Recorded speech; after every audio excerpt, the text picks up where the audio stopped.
Hello.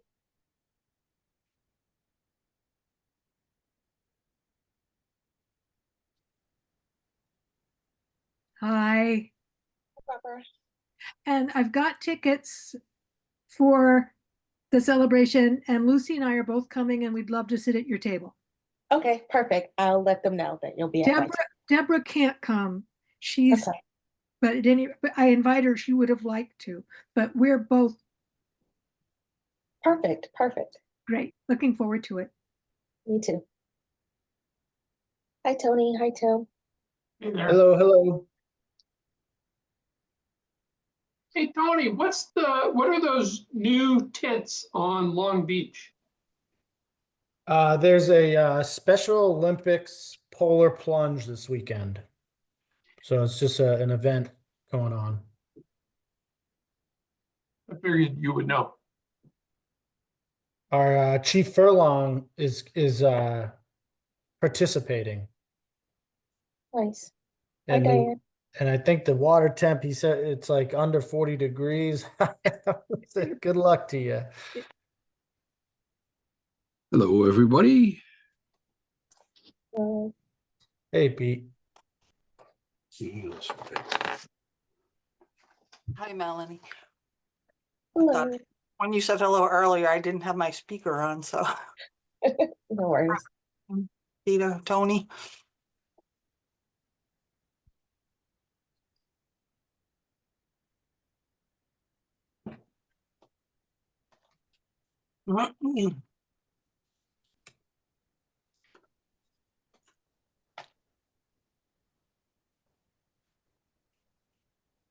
So, Diane, we're just waiting for a few more members to join, and Hi. then get started. If you don't mind, can you go first before Tony? And if Tony doesn't mind that? Sure. Whatever works for you guys.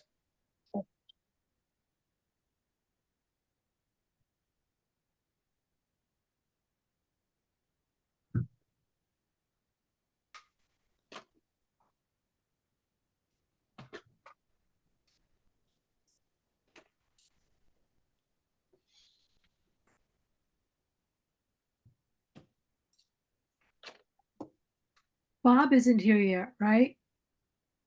No, and neither is Dan. Right. Hi, There's Bob. there's Bob. Great. Operator error on Bob's part. And there's Dan. What are you guys together? No. I started the Monday meeting. It's a fascinating meeting, I can tell you. That's all right. Are I you dialed town into hall? it myself.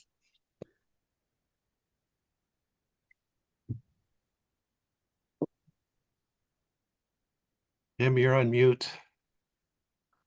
Or your volume's down, one or the other. No, I asked if you were town hall because it looks like that's how you were registered before. I changed his name for him. Thank you. All right. Do we have a quorum? 1, 2, 3, 4, 5, 6. That's it. All right. All We right. have a quorum. So it is, what time is it? It is 6:33 on Thursday, March the what, 20th? We have a quorum of the Finance Committee consisting of Bob Vanderslice, Tim Bell, Barbara Beatty, Peter Barbara, Melanie Drayton. I said Barbara, didn't I? Bob, have you assigned a clerk or somebody to take notes? That's Tonight? me. No. I volunteered last time to do this week, so I'm taking it. Oh, Thank so you, Melanie. you're going to be both the host and facilitator and scribe. Well, thank you. You're welcome. Thank you. I don't remember seeing any minutes. Yes, we've delayed the minutes due to laziness on the part of the scribe. Oh, That being you, Dan? That would be me. I take full accountability here. okay. Laziness is an acceptable excuse for 1 week. Anyway, all right. So tonight is town government, which also includes the exciting topics of benefits and pensions and all of that. OPEB. OPEB. Melanie, I've seen a whole string of emails from you, so I think we have our hands full tonight. We do. Tonight we have with us our town clerk, Diane, who will start us off today, followed by Tony with the support of Allison for the rest of town government. So Diane's going to present to us her budget. Her budget is driven by two primary factors, vital records and elections. In the last fiscal year, she had 5 elections. In this fiscal year, she has 2 elections. So from year to year, the election part of her budget is what is variable. So with fewer elections, she has a lower budget. But like all things that are happening in our world, the state changed some requirements for the elections this year. So you're going to see a bit of that included in her budget. Diane has one part-time worker that is part of her department and provides her support. And when she has elections, of course, she then has poll workers that she manages and trains and supports. Diane provided us with some additional paperwork. That's what you received in email. And she'll go into a bit more detail regarding the additional things that she wants to share with us. In particular, she wants to have a discussion with us regarding her salary. For Tony and town government, we'll also be covering salaries as part of his topic. The key things that we need to be aware of is that Zach in Public Works, his salary is under contract. His contract is under negotiation. And this year, that first year of the contract is included in the fiscal budget he's going to present to us. And also our treasurer, Ed, his salary will be placed on a contract for the first time, and the first year of that potential 3-year contract is included in this budget. As you know, the treasurer hasn't been on a contract before. He's usually always on a ballot, so we're putting him on a contract for the first time. And just as an FYI, to level set everyone, police, fire, and Allison, their contract goes through 2027, and Tony's contract goes through 2029.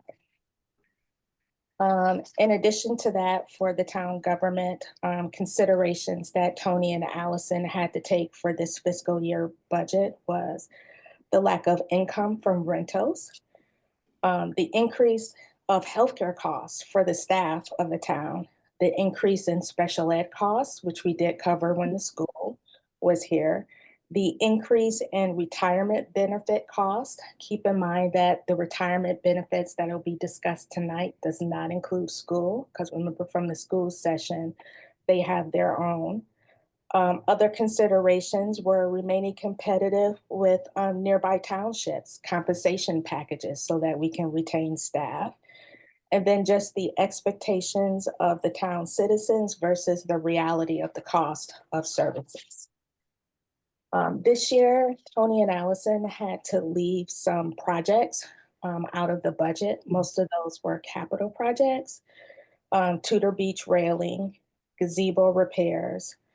The library was allocated $200,000, but the actual cost exceeded that allocation. The assessor had a capital request this year. As you recall, when fire and police presented, they also had requests for vehicles that we had to leave off the table.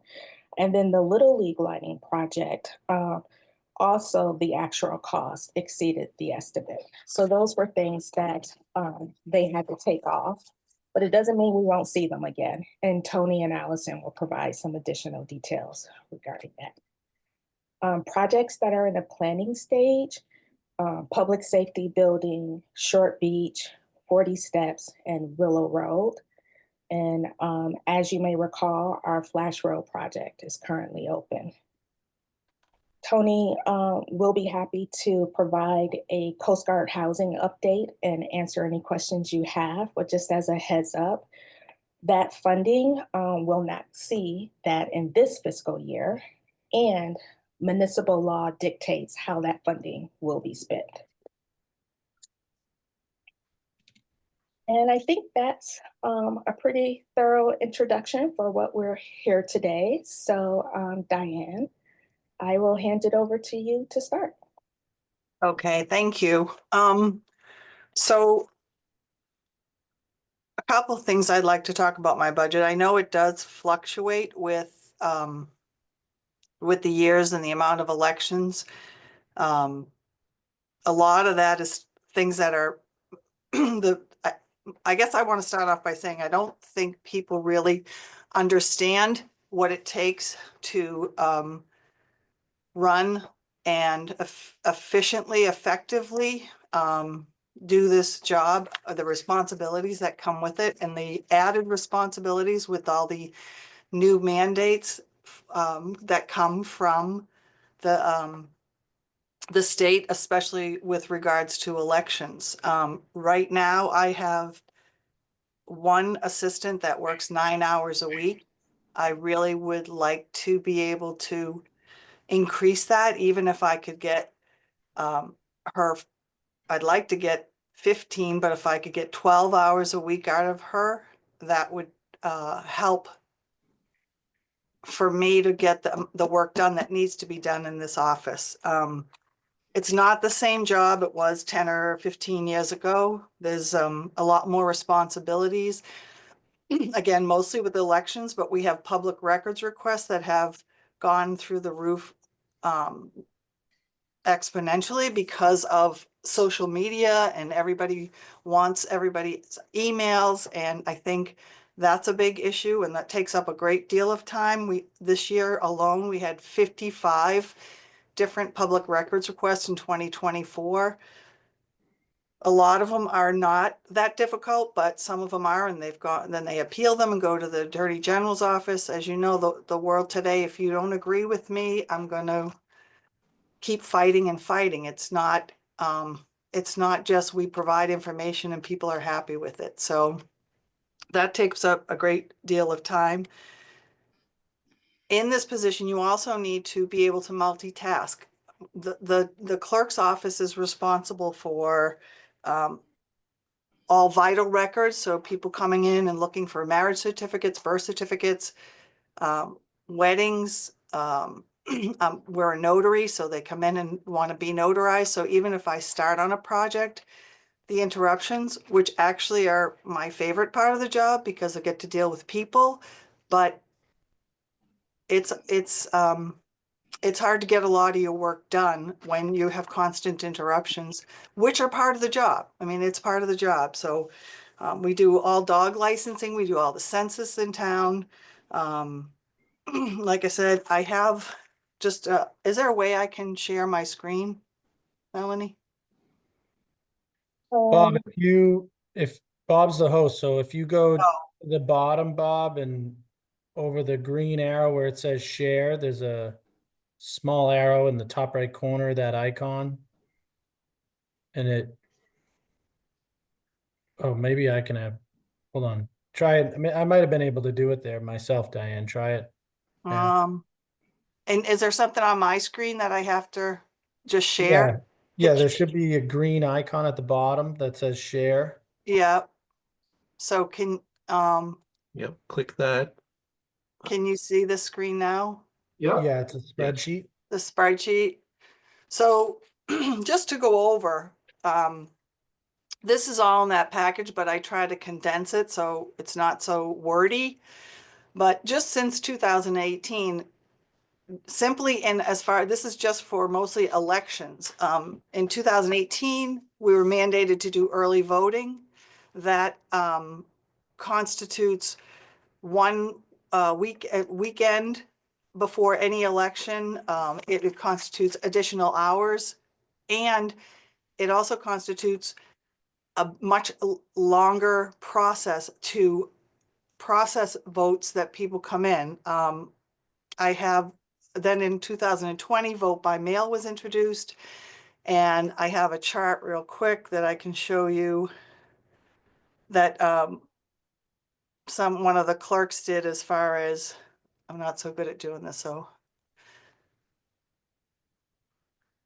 I don't know if you can you see this now? Yep. All right, so this was the process that took place before vote by mail came in. The town clerk was responsible for setting up the hall, again, making sure all the paperwork was completed and ready for the voters list, but really the actual processing of ballots was the people came in, they took a ballot, they marked off their ballot, they put it in the ballot box. After early voting and vote by mail, so that it was a transparent and transparent election, it went to a 12-step process. You have to get the people's vote by mail request in, you have to put it into the state system, you have to record it, you have to check people's handwriting, and then you have to enter the ballot. Then when the ballots come out, you have to print them, put a packet together, mail them out, and then when they come back in, you have to put them back into the state system, file them, secure them, and then on election day, you have to, somebody has to be available, it's typically me, to go in, or the town clerk, I should say, to go in and actually act as the voter and check them in and put them in. So it's gone from a 3-step process to a 12-step process, which takes up a great amount of time. To get back to the list of things, just since 2018 that changed. In 2022, there was a Voters Act that all voters could request a vote by mail ballot on the state system, which requires us not only to do the mail and do the early voting, but to go and check the state system every day to make sure that there was nobody that signed up there. Then we have to print that out, process it, and do the 12-step process. They changed the voter registration deadline from 20 days down to 10 days, which 10 days before any Tuesday election is a Saturday. So we have been mandated to work, oops, I spelled Saturday wrong, sorry. An 8-hour Saturday.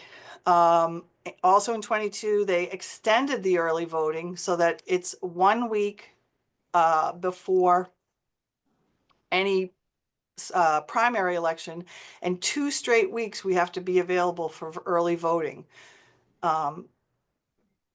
We're fortunate because we're under 10,000 ballots. We only have to work 1 day, but other clerks have to work Saturday and Sunday. So it's 14 straight days of covering the office. For us, it's 6 days, and then a day off, and then 6 more days, and then 3 days later we're working. The town clerk, the town warden have to be here for at least 15 to 16 hours, because we have to start at 6:30 and the polls end at 8, and then you have to stay to tally, and that usually takes anywhere from an hour and a half to 2.5 hours. So all these mandates have created a lot more work. The other thing is vote by mail certification, which means that we're responsible if it's kind of crazy. They allow people to submit something, say your child is at school, and they can sign off on that. But when it comes back, we have to make sure that the signature is from the signature card from the child or the young adult versus the adult. It's just, again, added time and process. And then in 2023, this Secretary of State mandated that everybody that goes to the Registry of Motor Vehicles, when they re-register, get a new license, or for real ID, they are automatically registered to vote. And I don't know if you know this, but every time you go to the Registry of Motor Vehicles, we at the clerk's office here get a copy of that, and we have to certify you as a resident of the town. And now we would have to check to register do you vote, or make sure you're already voting, or again, it had added time to the certification of voters that came from the registry of deed. They also came out with what they call AVB, assisted voter by mail, for overseas military and disabled. It's a way in which those people can vote online. That winds up being about a 20-step process because the town clerk or the town warden has to set up an account, provide a PIN number for voters, and keep track of that for them. So I have to go in and check, send it to the voter, and then the worst part of it I can see coming is that that the following year we have to keep track of all those PIN numbers. Then it's not the responsibility of the voter. The other things that have happened that have increased the workload in this office is there's new laws on processing vitals, particularly marriages. It's just a change. And I know for this town, we implemented a new software for accounting. Well, it was supposed to come out in 2024. It wasn't ready. They had too many bugs. But in 2025, there's now going to be 2 state mandated new software programs to keep track of all our vitals and all our voter registration. That's going to have, excuse me, that has to be learned by both myself and the assistant town clerk. So that's just a list of the things where I don't think people realize how much work goes on in this office. I have another, I'd like to show you some of the, on a, that's just simply with elections on a, hold on, sorry, wrong screen.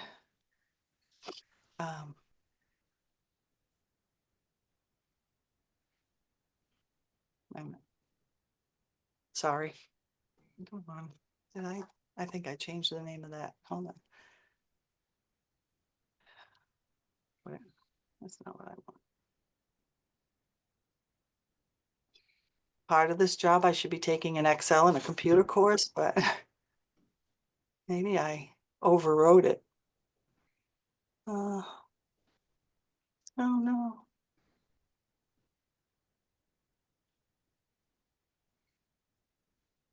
This, I just, I went over the major changes. Like I said, I put them on a spreadsheet. That's this page over here.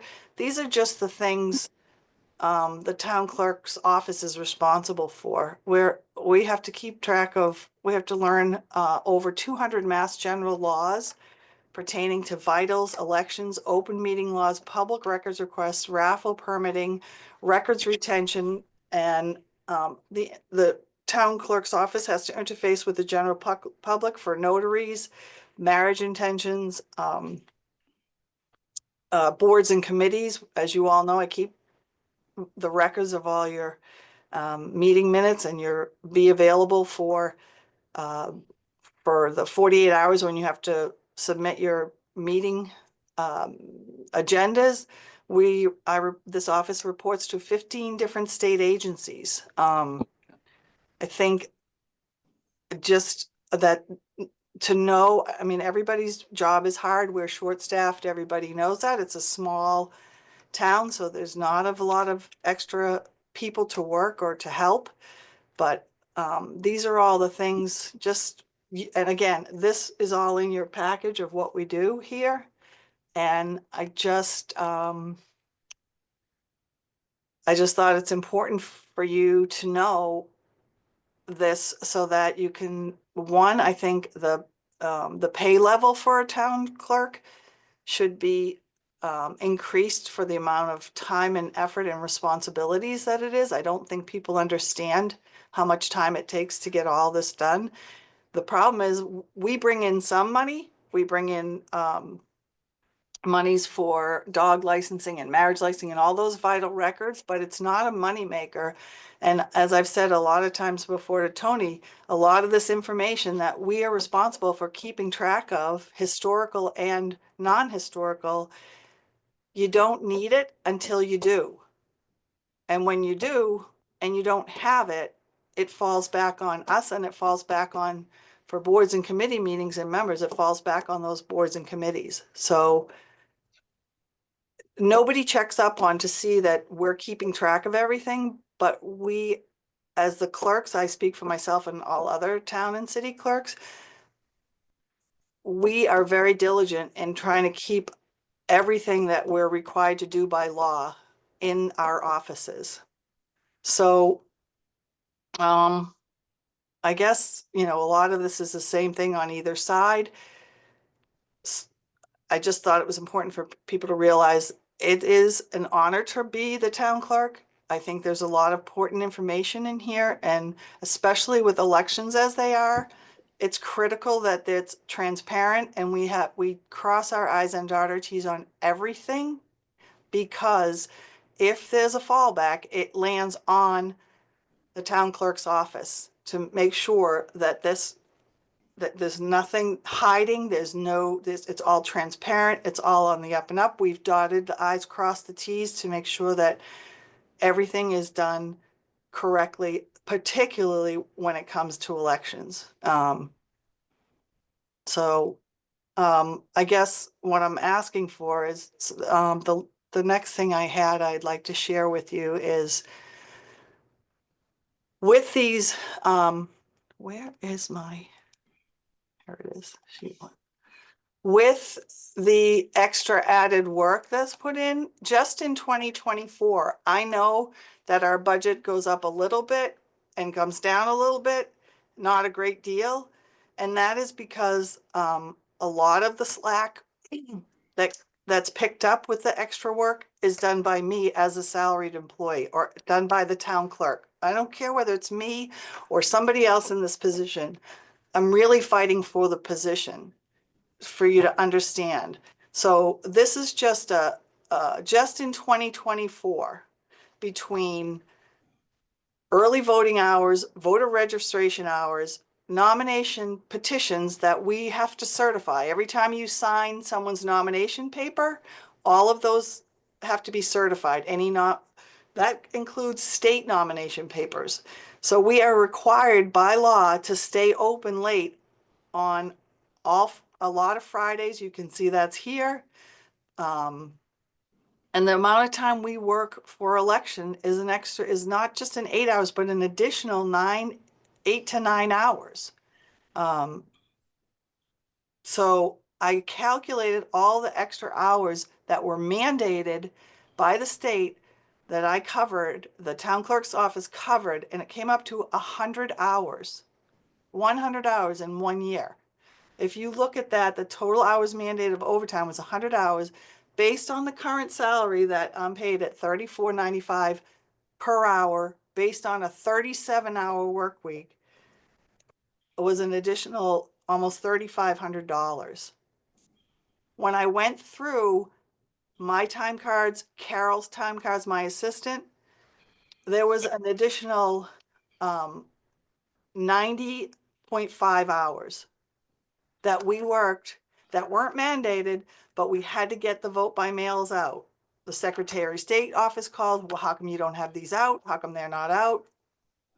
We get called all the time during election season, especially this past year. So if I were to look at the extra hours that the town clerk worked this year, it was 190 hours. Again, at the $34.95 would be $6,658. That's at a lower salary than any other town clerk in the Essex County district. You also have a form, and I can pull that up, I believe. Hold on, I'm gonna lose this, but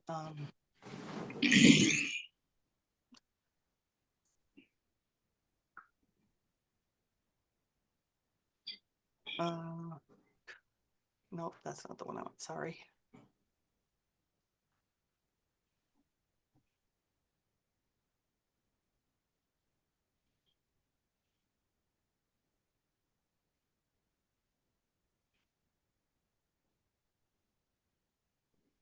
No, sorry.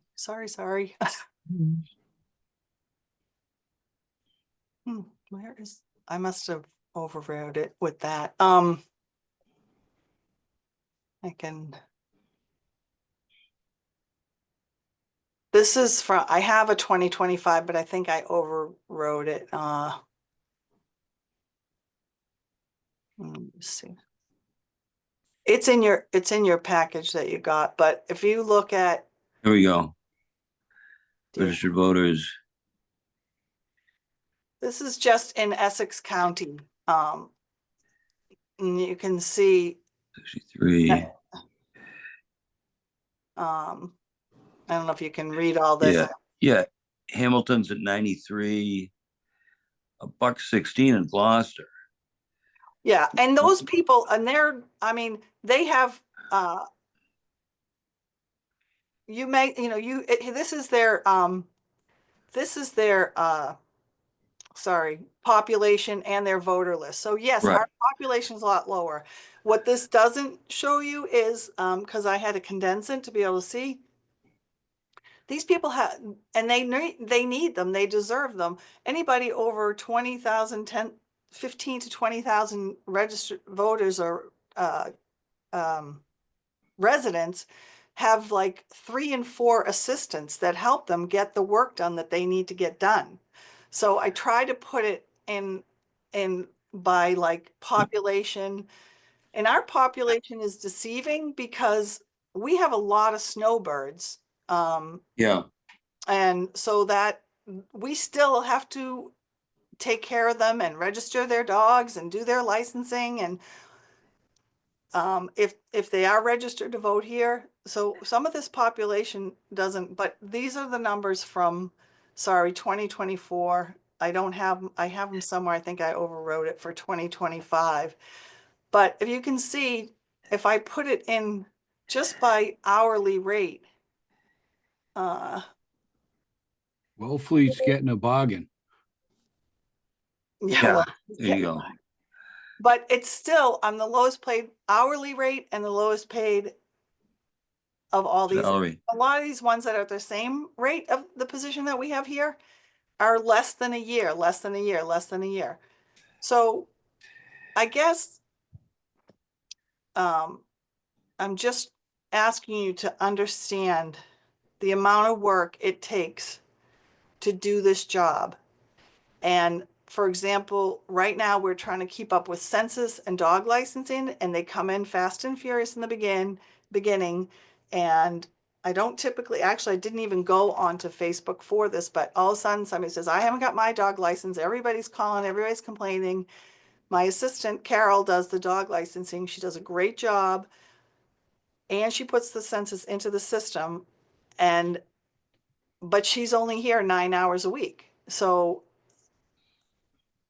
I speak for her as well, that her time and her work that she does in this office is extremely valuable. And if I look at, I did do also with a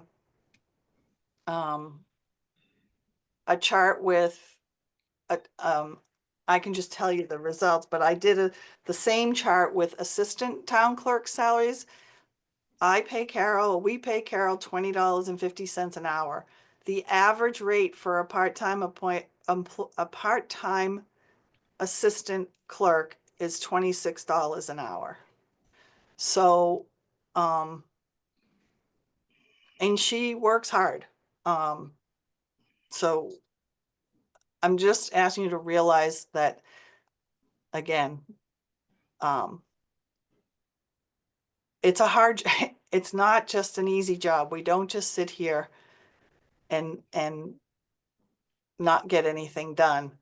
And I don't think people realize that. But if I look at this and then, so the other thing that we've been doing, or I've been doing, is the state Division of Local Services offers us up a cost certification that they allow. They have so much money in to help pay people for the changes that they've done in elections.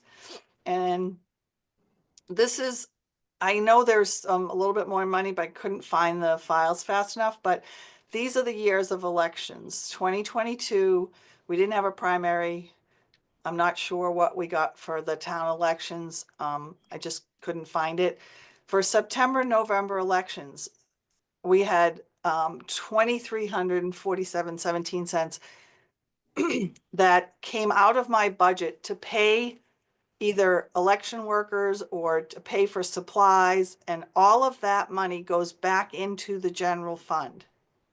In 2023, there was, again, we didn't have many elections, just the town elections. I had a lot of the supplies left over, so it was $240. This year, in 2024, I spent that I could certify and justify to the state that it was additional monies spent, mostly in time. The primary was 3,056. We have to pay for like return envelopes, we have to pay for stickers, we have to pay for mailing. All of that comes back to us through the state. At the town election, it was $1,343. And in the September primary and the November state elections, we submitted to, that has not been paid out yet. So I will say that it's supposed to be paid out to us in FY25.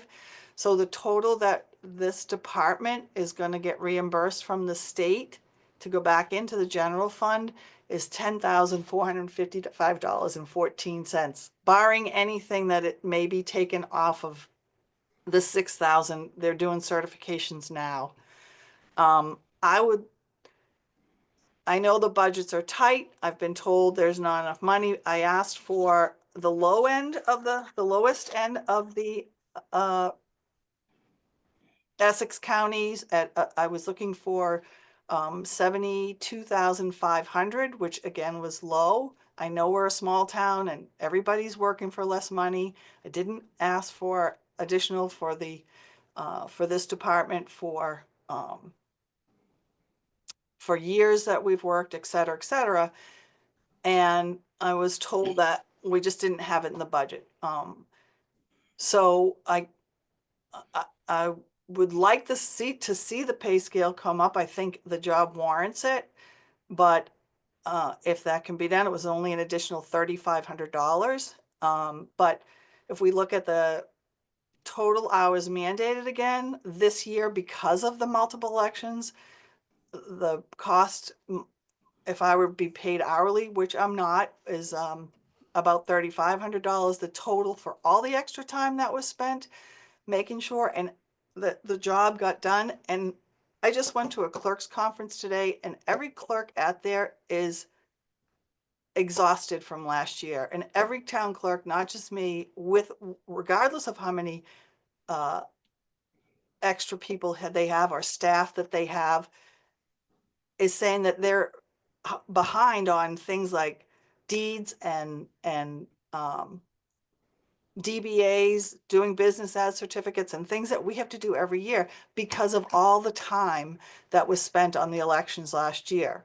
So if for some reason the town can't find $3,500 to add to salaries, I ask that maybe you could take money from the DLM certification to cover some of the overtime costs, and it would only be a one-time cost that I would share with my assistant to get us to what I think is a reasonable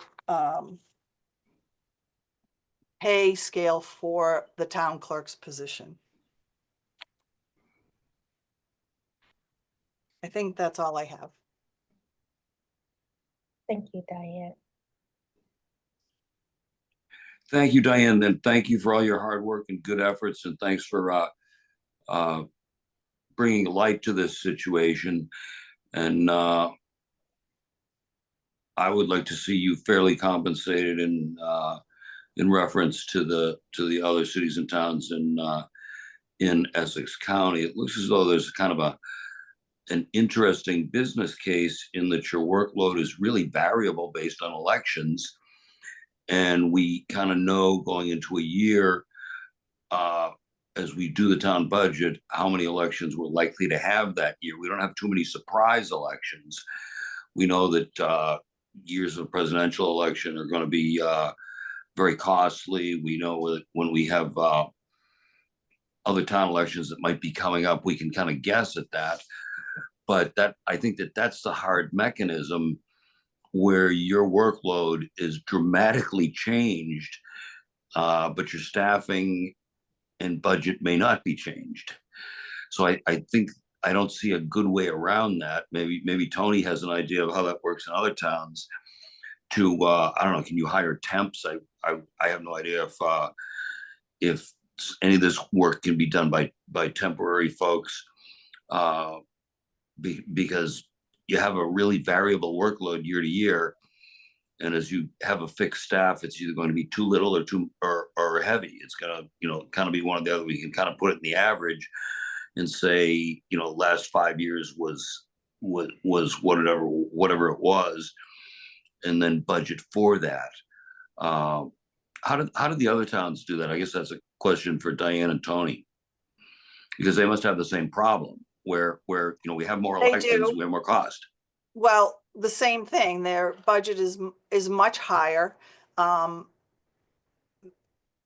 I, as well as other towns, sometimes I get volunteers. I try to save the town money. I get volunteers to come in and stuff envelopes and things that can be done by someone that doesn't have access to the state computer, because I don't really want to teach people how to use that. I don't want, because ultimately the election is the responsibility of the town clerk. Okay. And so, and the first time I had a 2020 election, I had one of my volunteers send out 100 votes without any ballots in them. Oh, But that's not really her fault. I should have checked them before they went out. I took full responsibility. I spent So- one whole day calling everybody and refilled those envelopes out and had them the next day. so So it's not easy to staff up and down. You need to have it's not a easy. fixed staff. Right. And to address your concerns about, my staff going up and down, I'm not looking for a lot of extra hours, but like I said, right now, Carol and I are behind on things that, like, in this job, I have a list of everything that needs to be done by month. Census information needs to go out 1 month, the next month you have, a list of things. Some of those things don't have timelines. So that's what we're behind on, things that didn't have a timeline. I don't think adding, I mean, like I said, I can certainly get by, but I could use extra staff for like 3 to 5 hours a week and still keep them busy. I think you can see by the amount of hours I had to work, not just on election year. I could go back a few years and show you the additional time that I had to put in just to get things done. In the first 2 years as a town clerk, some of it I just attributed to a learning curve. There's a lot to learn, and I'm still learning. I go to clerks meetings with 351 clerks, and some of them have been there for 12 years and will learn something. They're like, oh, I never knew we had to do that. Or I don't do it that way. Have we ever had interns, Diane? I mean, that gives a kid an opportunity to learn, to get a work experience, and Yes. gives us some gratis hours. Yes. We have had interns. Yes. We have interns. Tony has a program that he hires 2 to 3 interns every summer. The first summer it was kind of tough because, with interns, you have to teach them what they have to learn. So, Sure. And they're only here for the summer. So, you're teaching them what to do. By the time they learn, they're gone again. They're gone. Yeah. My other thought is we should be parallel to the highest prices for fees in the Commonwealth, whether it's a DBA certificate or a marriage license or a dog license or anything that has a fee associated with it. Whatever the highest number in the Commonwealth are, it should be the same. I can adjust those. I adjusted them up this year, I guess.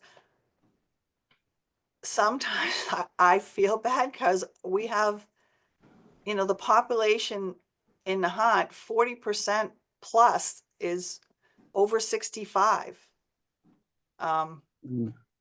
there are some towns that don't, there's a statute out that anybody over 70 doesn't have to pay for their dog license. You have to vote Really? in. Mhm. Yeah. There's a great idea. Yeah. So, I mean, there are, I can certainly raise the fees. I mean, I think the people who are enjoying the benefit, and consuming the labor hours of our clerk department should be paying for it, whether it's a marriage license, because when you get a marriage license, that means you're going to come back in 10 years to get your divorce or whatever it is. You don't have to pay the second time. So, I think we got to, I think we want to be the highest in the Commonwealth on every fee, not the highest, but equal to the highest. Yeah, I have looked at that, and we're higher on a couple and we're a little bit lower on a few. If I I don't can, know if you want to be the highest. I mean, 75th percentile, maybe. Yeah. yeah, Yeah. We don't want to leave money on the table. yeah. Most of the towns are pretty even on, death certificates, burial permits for funeral directors, things of that nature that we collect a lot. Dogs, actually, yeah, we're pretty even with the dogs. And What's the dog population of town? It's got to be over 1,000. well, that's a good question. I don't know what the population is. I can tell you how many people register their dogs. And The that register. last year, that was 479 dogs. Wow. Mhm. It's a lot of poop. Yeah. Well, not if you pick it up and put it away. Yeah. But I guess to help, and that's why I looked at this cost certification that we get money back to put into the budgets for the next year. Maybe, like I said, I would be very happy with, like, I didn't think $3,500 additional was a lot, but I know the budget's very tight. And I think that some of this money that came back to us, some of the $10,000 to almost $10,500 could go to, instead of trying to budget every year based on the number of elections, which, as you said, we don't have a lot of special town meetings or special elections. They come up every once in a while. We had one in 22 for the state. But maybe the way to do that is to pay a stipend per election. Something like that. I don't know. Election bonus.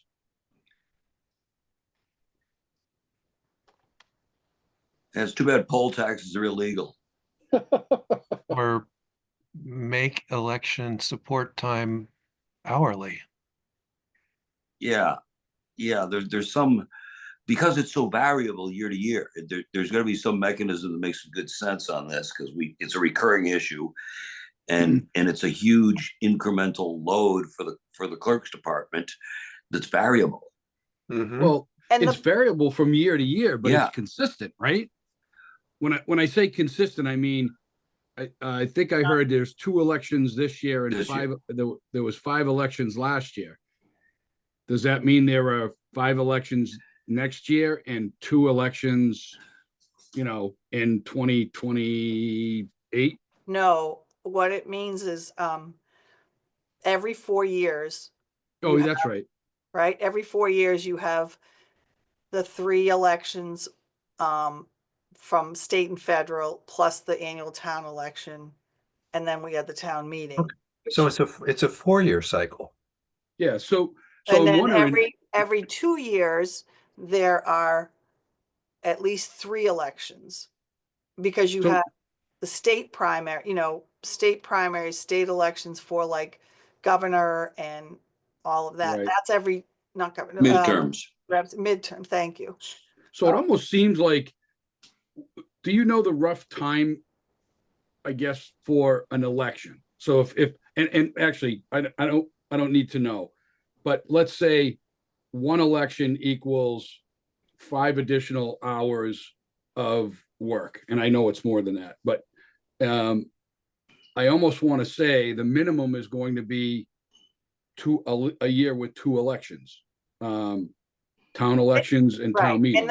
and the town elections are a lot less stressful and Right, work-related than, for example, the last 5 years that I've been here, the last 5 elections of town elections we had an average of 300 people at 4 of them. And then 2 years ago, for some reason, we had 586 people. So you don't know. I mean, if the first 2 years after I was in, there was not a contested race. So in that regard, you don't get as many people come out. I still have to, yeah, you still have to do the basics. My but you only don't thought have- process was if you took the easiest or the average of one election takes X amount of time, then we could almost set up some sort of, kind of like what somebody said about an hourly increase of, meaning if there are 2 elections this year, we need to budget for 2 elections. If there's, I mean, granted, we can't foresee an extra town meeting or something like that, but if we know, all right, we're into the presidential election season, then we would add, say, 8 hours for each election, and on average, and if there's 5 elections, then it's an additional 40 hours worth of pay or something like that. I think we could probably come up with some sort of formula and try and build it into the budget so that you get what you and your staff get what they deserve or get what they should be getting.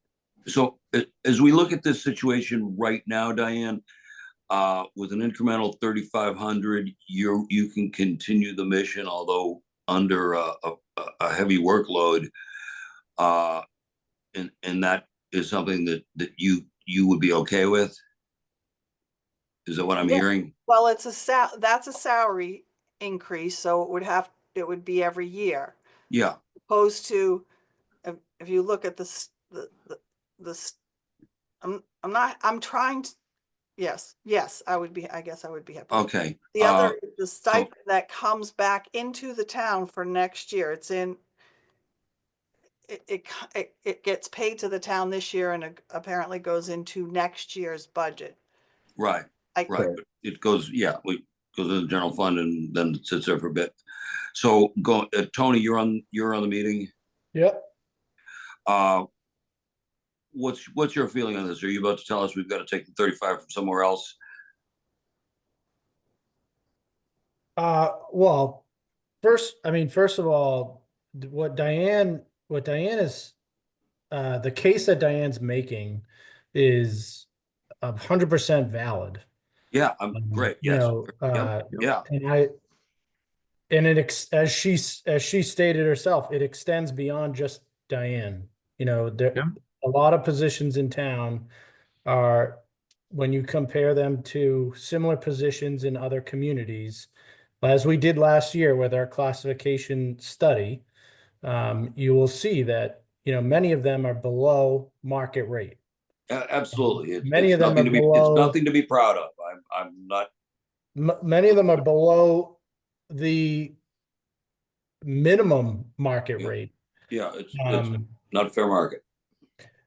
And but specifically to Diane and the clerk's office, like what she has done with the clerk's office in her time as the town clerk, I mean, that office has like jumped in efficiency, in organization, in productiveness. I mean, she's done a tremendous job with the position. So let me start by saying that, and I fully support her, the case that she's making to you, that she deserves to be paid more. Right. And it kind of goes into the conversation we had at the last meeting where, we've identified this need kind of across the board. With the part-time wages, as Diane is saying, is a very similar case that she's making. I'm supportive of. The tricky part with and Diane and Allison and I had this conversation. The tricky part with the reimbursement that she gets from the state for the hours put in is that it's behind schedule. So she gets, The loan. so it's hard for us when the money comes in, we can't pass it out because it's not appropriated. It's been appropriated back in May at the town meeting for the upcoming fiscal year. So, there could be a way where if you look, we said, all right, there's two different ways we could look at this. We could look at the reimbursements over like a 3-year period and average them and try to put that into the part-time wages piece. But as you can see from the screen, it varies. The average, it's not a great number. Yeah, $240 is a crummy number. Right. And then, but then if you look at, the amount that was reimbursed last year and try and put it into this year, it's not very consistent. So I don't disagree with, I like how she's coming up with an approach, but I think it's tricky to tie the two together. How you do that is challenging. You don't necessarily have to tie the two together. No. You just fund it through general fund appropriation. Yes, yes. Then that's a whole other challenge. That's the whole other challenge of, yeah, I mean, it's averaging out to be better than 3,500 on average out of the 3 years as shown. So we can reasonably predict it. Is it something that you'd be okay with taking out of the general fund today and saying good to go? No, I'm not comfortable with that right now. I don't see how we would be able to do that today. I still want to do a little bit more, look a little bit closer at how you would do it correctly so that it is like a cost neutral to the town, because we don't have a bucket of unaccounted for funds to dip into. Yes. So I'm not against continuing to look at it to see if there's a way to do it. But I don't think there isn't an area in the budget that we can pull 3,500 from. And it would be, and that would also be, you got to think of the bigger picture and all, when it comes to, we had requests this year for increase in part-time wages in a number of departments that we had to say no to. And so, doing one for and not for the other is, a challenge. So I do think, though, if there's a way for us to figure out in this case, estimate the revenue, if we can estimate the revenue for the upcoming year to offset the expense, there you go. That's a possible way to do it, but it's hard to know what that revenue is going to be for the upcoming year because it's tied to the reimbursement that Diane will file after she expends the funds.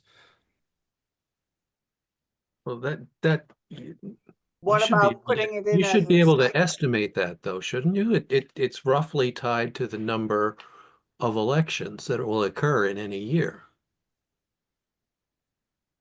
Right. So it would fluctuate from year to year. Is there any town expense that's generally higher in odd years than even years? So, sort of like offsetting?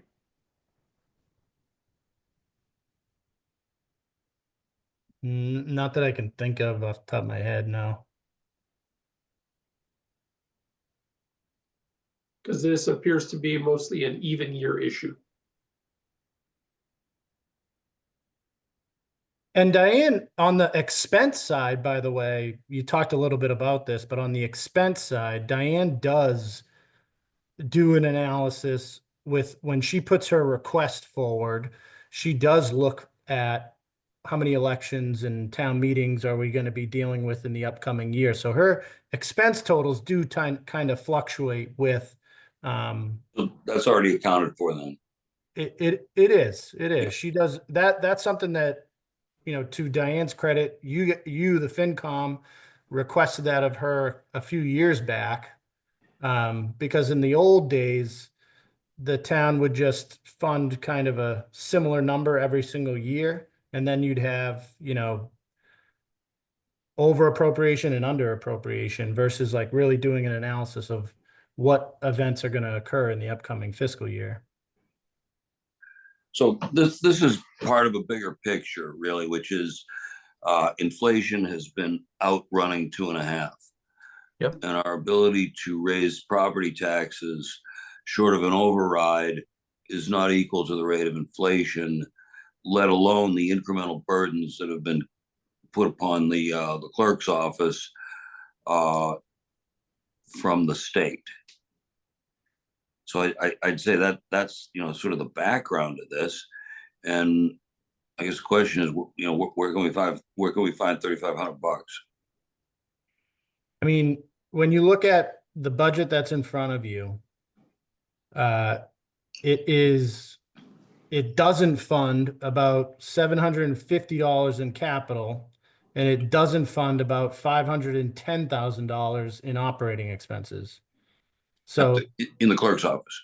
no, in total. So Oh, that's what I mean. Like when you, I know it sounds like 3,500 is a small amount. We had a similar conversation in the school when they were coming to us right. for more, and it's 510,000 and then 3,500. You know, Right. there's a lot of things that we had to reduce or say no to because of the tight year that we're in. And this is, again, not to be a broken record, but it all flows into the conversation we had last week about the need for an override in the upcoming year. Yeah. And so that on back to Diane's salary, that classification study that we did last year. So it's based off last year's numbers. It's in your Dropbox. You guys can take a look at it. But I'm looking at it on my screen, and 1, 2, 3, 4, 5, 6, 7 of the Actually, Tony, can you share that? Because I know you're going to have to share it later if you don't share it now. sure.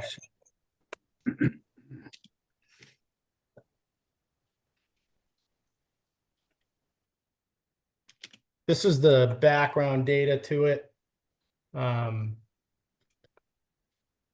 I should pull up the PowerPoint, but just quickly looking at these highlighted numbers here. So the total pay for these positions. Hold on a second. Let me just go by title of job. These are the pay totals here. And this is Tony, I'm not seeing anything. See it? You guys don't see it? I got it, Tony. I got see. it. I can see it. So all these highlighted in yellow are below your control point, which is the recommendation to get to your, it's not exactly the 50% mark, but it's 25% to 50%. So 50% being the median salary for these positions compared to similar towns in a wide range of market data. Okay. So these are 25th percentile? This control point is what I believe to be is between the 25th and the 50th percentile. And I'll pull up the PowerPoint in a second. It shows it to you in a graph. But as you can see, you have a number of positions that are below that rate. This is, for instance, Diane is here, right? Yeah, Diane's at 94% of the way there. Librarian, children's librarian, 81%. Treasure collector, 83%, 91% for DPW, police chief, 72%. So when you look at the big picture, and I know we're talking percentages, and this is the dollar differences here. But let me pull up this. Like, what we really need to do is get an override and associate a percentage of those additional revenues towards an incremental multi-year process that brings those positions into towards that control point. Now, what that means, though, is some of these positions are going to have bigger increases in each year because they're further away from the control point. But the goal would be to get all of them to that control point over a few years. You need to be a bit careful about this control point, though, because if you go by that only, you just entered yourself in a continually upwardly circling spiral. Right? As everybody's striving to pull themselves up, they're pulling everybody else up along with them. And you need to be careful. That's all. well, the control point, Well, that's kind of my point. Yeah. If we were to do that over a period of years, but do an override, then the early years of the override, there would be a surplus. What would happen to that surplus?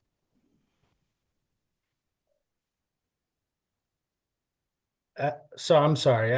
I'm trying to figure out what you're asking. Let's say we do an override next year for Yeah. a fixed amount of money or a fixed rate, but a single override that will, grow at the 2.5%. But the plan would be to bring people up to the control point, not immediately, but over a series of years. So that means in the early years of the override, there would be a surplus. What would happen to that surplus? Because I'm worried if we start spending it, then we're going to be in the same problem. Do you understand the problem I'm identifying? I do, yeah. Yeah, you basically, we need to put, if salaries are gonna go up faster than, or I should say, Over shouldn't a just say period of time. salaries.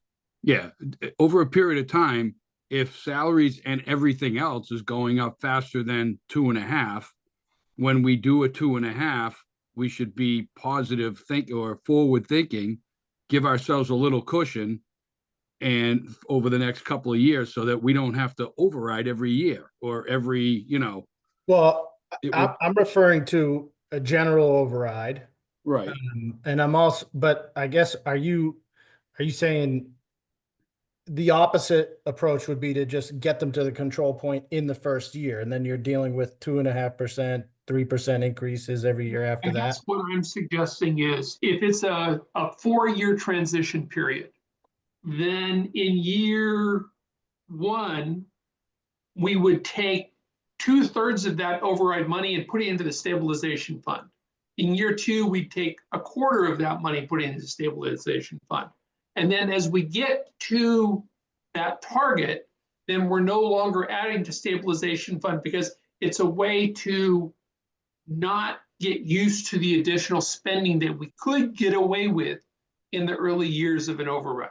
Yeah, so the other items that would be included in that, or needs associated with that override, would be associated with, not only bringing existing salaries up to market, you're dealing with additional personnel that have been requested and needed in multiple departments. And you're also looking at, paying off additional debt or building up some sort of reserve accounts like stabilization, a capital stabilization, a special ed reserve account, the things that we've been talking about. But I don't have a ironed out, at this point, I don't have an ironed out game plan of how that would be spent out year by year.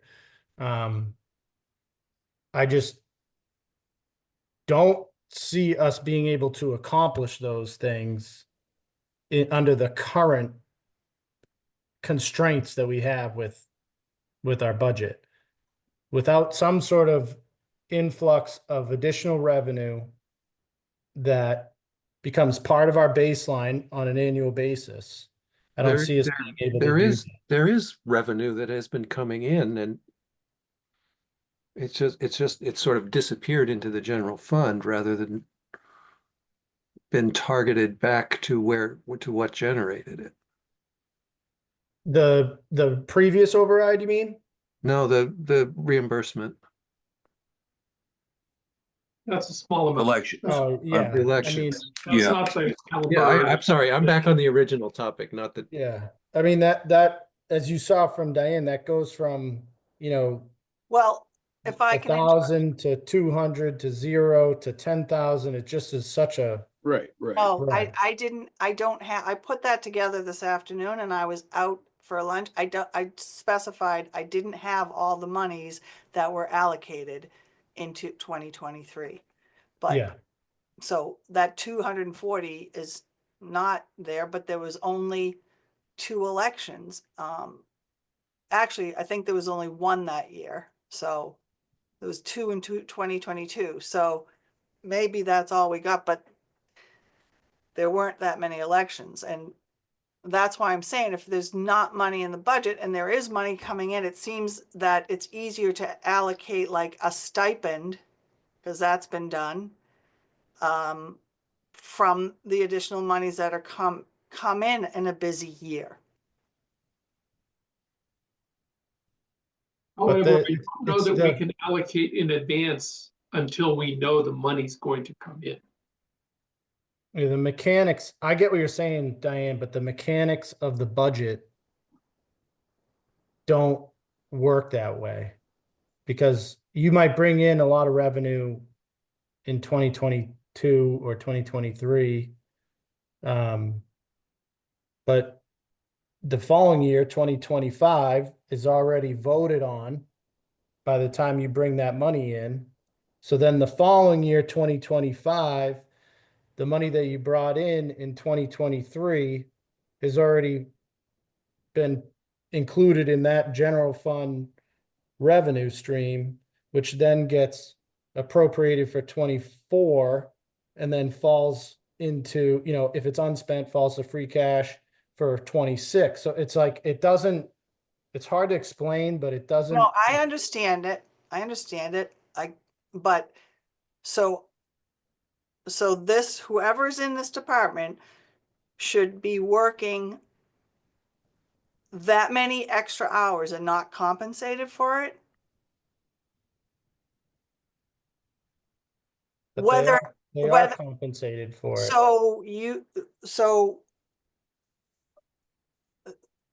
So if I took those hours that I worked just this year, because you don't seem to want to go with the stipend, but that seems to be easier to get money from the general fund on a year-to-year basis than it is to get a salary. You've got stipends in on other salaries that are not considered salaries, and per our discussion, salaries seem to be difficult because they're every year. No, salary. So these numbers are all in. It separates between base pay and total cash compensation. So it will include any sort of added stipend that goes to someone's pay, and that is general fund operating expense. It doesn't fluctuate from year to year. May So I? you're Who put that- switching from the reimbursement funds that you were talking about is associated with the part-time wages.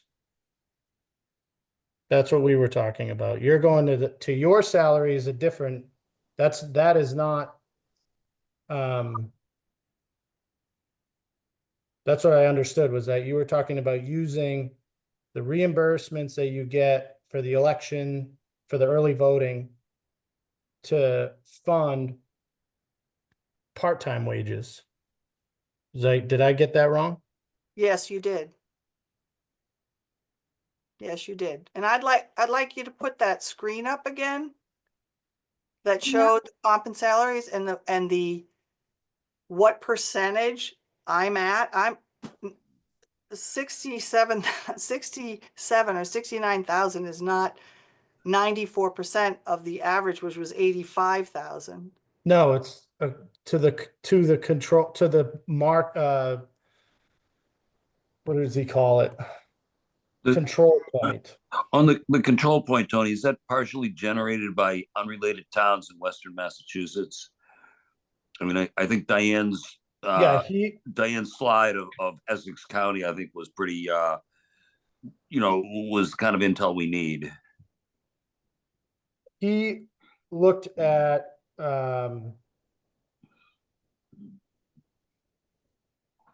geographically, towns with a reasonable commute of Nahant and other similar towns within the region. It was region. Um, Okay. And that included, I'm going, let me scroll up here. Hold on. I think it's at the beginning of this PowerPoint. It's on the last tab, 20, Oh, in the, in the Excel. okay, hold on, stop sharing.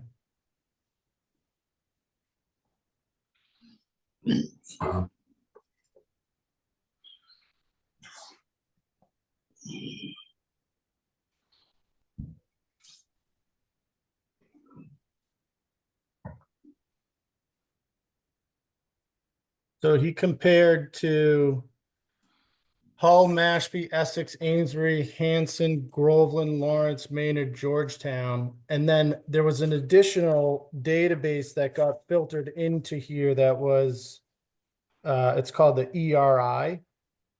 And the ERI is the Economic Research Institute, which is a software used by most of Fortune 500 and thousands of small and medium-sized companies, as well as nonprofits. Looks at robust salary, cost of living, executive compensation salary data, current market data for more than 1,000 industry sectors. So it also brings in data compared to the ERI as well. But he picked the towns based off of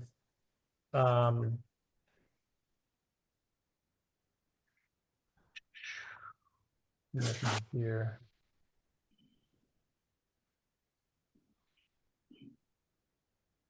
Essex is missing. Revenues, geography and revenues. So another big factor of when looking, like you could look at other communities that have a much larger revenue stream. But he tried to compare it to communities that have similar revenue streams as the town of Nahant. Essex is missing. I'm just curious. Right here. Yeah, if you go over there, there's nothing for Essex under the Oh, salary.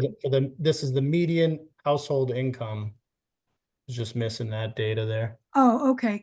Can we go back? I just have a question. What is happening with that $10,000 reimbursement that Diane had up? Has that It already goes- been spent? Where's it going? Into the general fund. That was her estimated amount. And when it gets reimbursed, it would go into the general fund as a revenue for the upcoming, or for the, I guess I don't know, Allison, would it be this current fiscal year or the Yeah, upcoming? it comes in the current fiscal year. So basically your appropriations for the current fiscal year were set last May based on a revenue projection at that time, not knowing that this $10,000 was coming in. So yeah, it just comes into the general fund and sits there and gets, will become certified as part of free cash at the end of the fiscal year. So is it available? Would it be available for next year as a one-time? No, it would, revenue that comes in this year becomes part of the free cash analysis when we close the books at the end of the fiscal year, Right. which then gets certified in the fall or in the winter, which then we vote on in May of next year for the fiscal year that starts July 1 of 2026. So it's a 2-year, but a 1 fiscal year gap.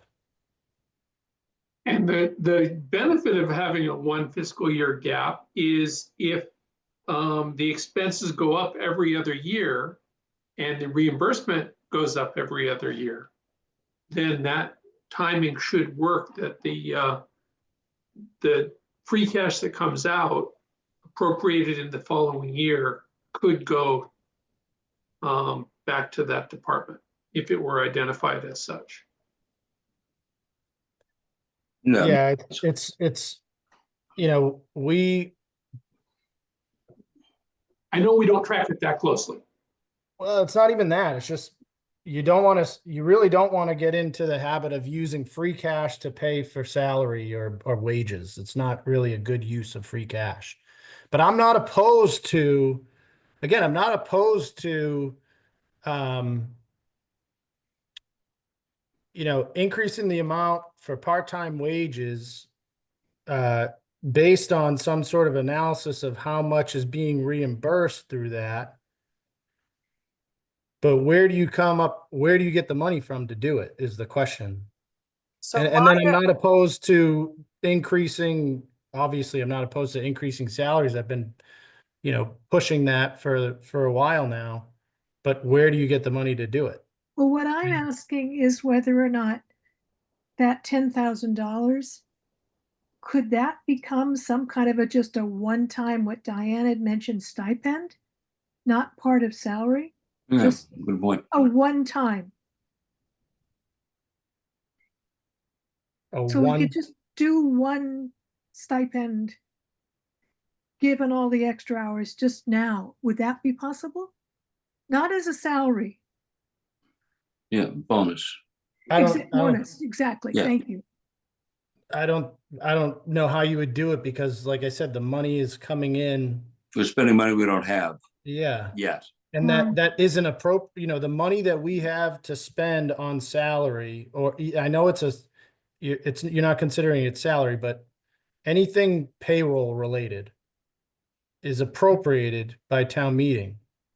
So the fiscal year we're in right now, those numbers have been appropriated last May. Oh, no, I understand that. I'm just wondering about for next year, just as a one-time bonus. That's all I'm wondering. So You for would have example, to, I was going to say, for example, the 2023 amount should have already flowed through, Right, I understand that. and that should be available as it was free cash at the end of the previous, or I guess the current fiscal year.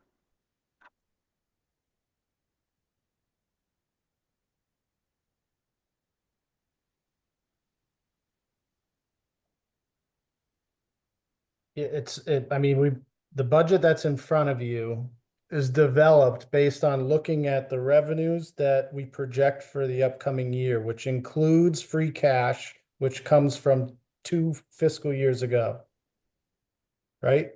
We developed the budget by looking at all of the needs for the town and for all the contractual obligations, whether they be assessments or personnel contracts or benefits, all that stuff, right? All the operating needs. And we've gone through the process with you about how we fill up that budget. And this year we got to that point and we had,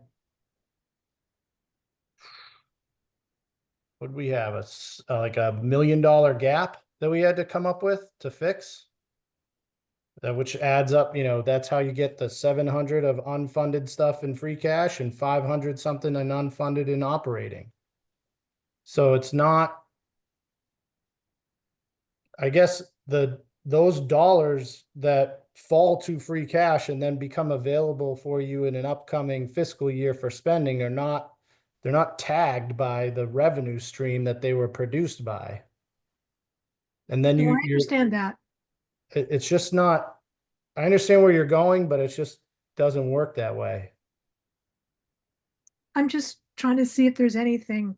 But you have Like a bonus, allocated monies from free cash to other things on a one-time basis. Not salary related, No. not wage related, So like a what you're capital saying need is- or a stipend that was given. no, stipend. We don't do Okay, any, so we don't you're do any willing, one-time bonuses. We do, if you have a stipend, it's considered part of an operating expense and funded through our revenue stream that's funded by mostly real estate, taxes. Your annual confident revenue stream funds your annual confident expenses, which is in the operating side. The free cash funds your variable expenses because it's a variable revenue stream.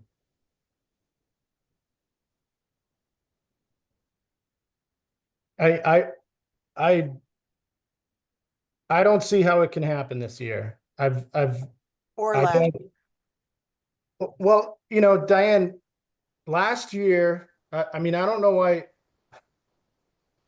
All that being said, where mostly everyone is getting a 2.5% increase in salary. In the town hall, I identified Diane and the treasurer collector as two of the departments that are below the market rate per the study. So I've bumped them to 3% this year. Last year, I think I was at 4%. for me. So I've tried to do more for the positions that are supported by the study that show they're below market rate to try to catch them up. But I can't do do it one here and one there that isn't consistent with the data. When you look at the market data and other department heads are further away from the market rate, how do you justify doing more for one that isn't as far away? I can justify doing more for those that are both below the market rate. And that's what I've done. Okay. But only to the point that we can afford. It's not a enjoyable position to be in, to not be able to do more. But it's based on it's financial constraint that's causing the problem. It's not a lack of appreciation or lack of support for the case that's being made, but you got to look at the big picture, where everybody is and the limited amount of funds that you have.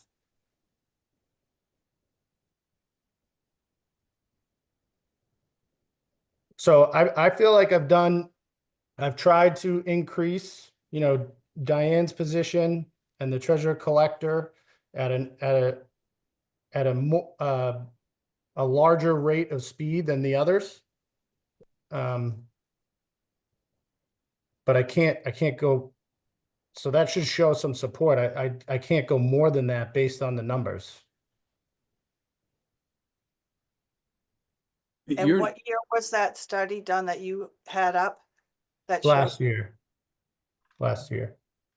can I get a copy of that? Yeah. And I don't even think it accounts for the added funds that you get from the Board of Register. I think you get a little extra through that. I do. And that's not included in these numbers here.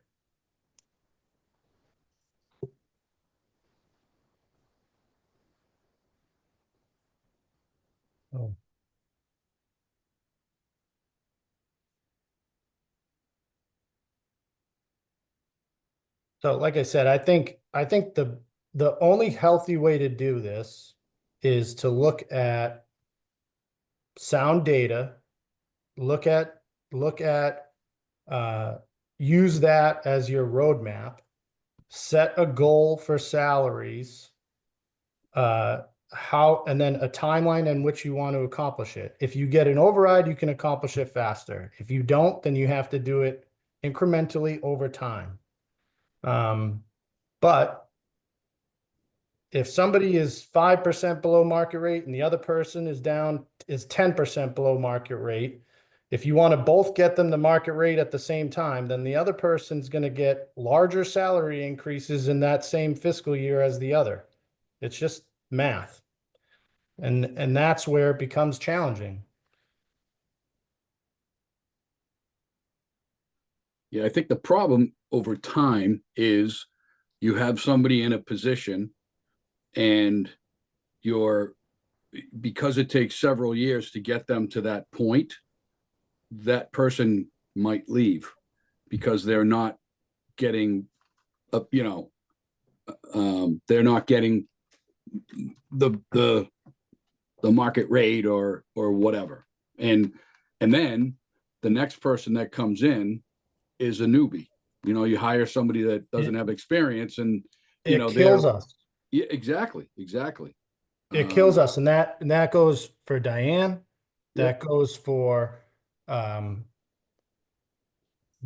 department heads. It even ends up being even a larger impact when you're talking about collective bargaining agreements, because those union positions like fire or police, when they are already minimally staffed as they are today, and someone leaves and you have to hire someone who doesn't have training and they have to go to an academy for 5 months, and you got to backfill that with overtime, it's like an $80,000 impact to the town between the cost of the training and the overtime. I mean, I agree with you, Peter. It's a challenge we face across the board. Right.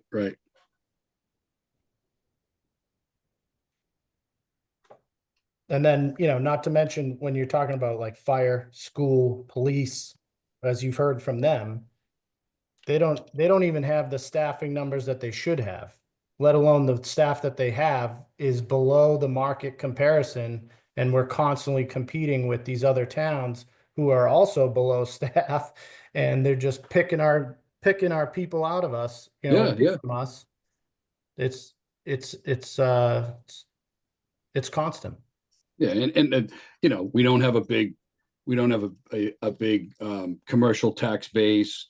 I mean, you look at I'll just use Lynn. You look at Lynn. Look at how many housing units they just developed along the Lynnway alone for a new revenue.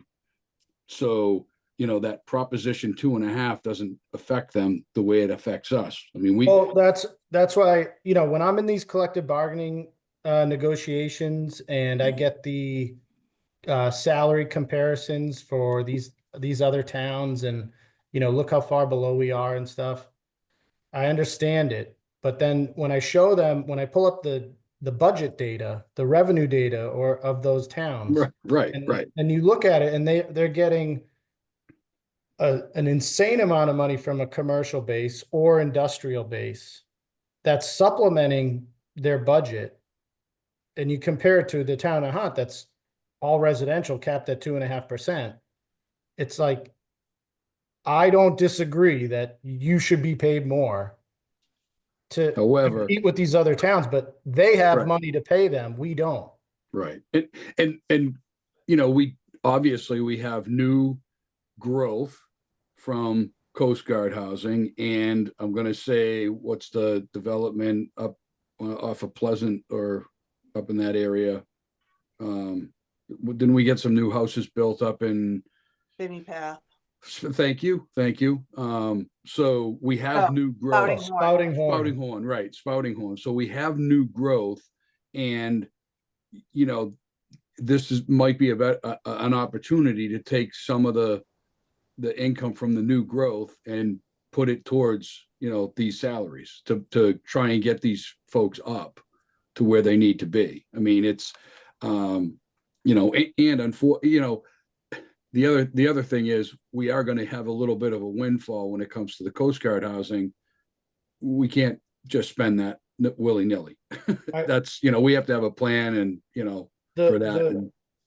The hard part about that is you can plan it like that, but Right. then all of a sudden you have 4 new kids in special education. Oh, And then all of absolutely. a sudden health insurance goes up 20%. Yep. Yep. And then the balance is all out of whack. Right.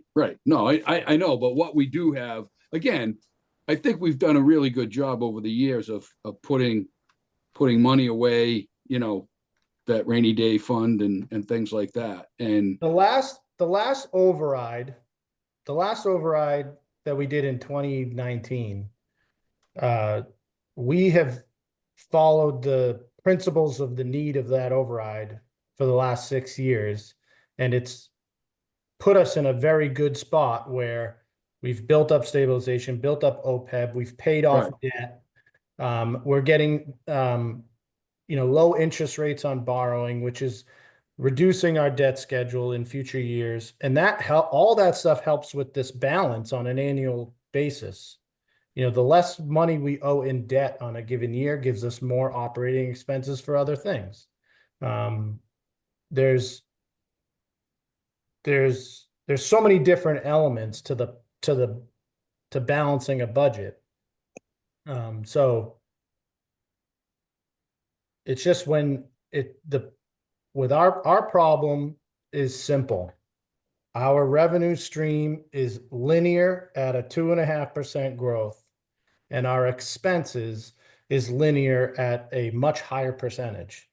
And that gap is getting bigger and bigger and bigger. Now, we've done a good job of taking the last 5 years and that extra revenue we brought in to build up our core financial needs, our savings accounts, paying down debt, things like that. Now we're at the next point of that process. You know, we've turned the ship a little bit. We got to turn it again a little bit more. We're still putting money away in stabilization, correct? Not this year. Oh, not this year? No, we instead of putting money towards stabilization, we had to put it towards our minimum amount of debt owed so that we could free up $100,000 in the operating expenses to go towards the other needs of the town. But we're at a healthy balance now in stabilization, so. Yeah, but I mean, if we're gonna put another 100 grand or 50 grand in stabilization, take 10 grand from that, put in 40 to stabilization, take 10 grand and fund a little bit more in salaries. I mean, that was just, you know, my quick thought. Well, even if that was possible, I would advise against it because salaries is an annual expense and free cash I get it. is not I an get it. annual revenue. Well, no, it just helps us. But yeah, we don't even have, that's what I'm saying when, you know, Yeah, same thing with the school when they said, oh, we only need $12,000 more to hire this part-time person. You can't find 12,000 in a $17 million budget. I'm like, well, when you look at the numbers, we're actually $510,000, around $500,000 below where we wanted to be in the operating budget. right. We've had to make a lot of cuts. We've had to say no to a lot of things. We've had to. Yep. So it's. I think what we're seeing here, Tony, and we kind of keep circling around and circling back with every appropriation that we go through. We're rapidly on the wrong side of close. We're asking our civil servants to do more and more with less and less. And I'd like to kind of table this discussion with Bob's approval.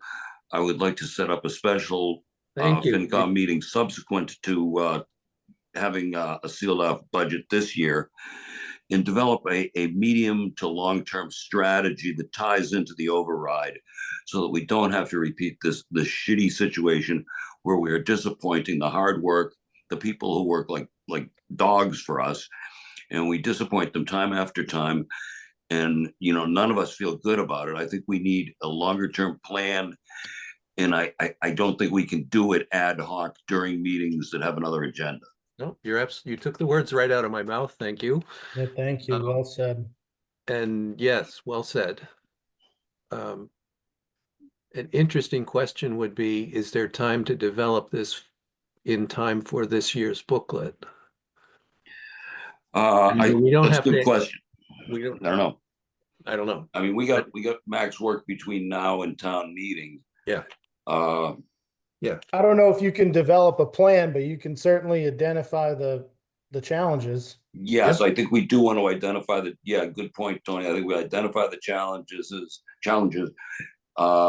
one of us talks to it at town meeting, so that they don't think we're crying wolf and wet their pants next year. Yeah. Yep.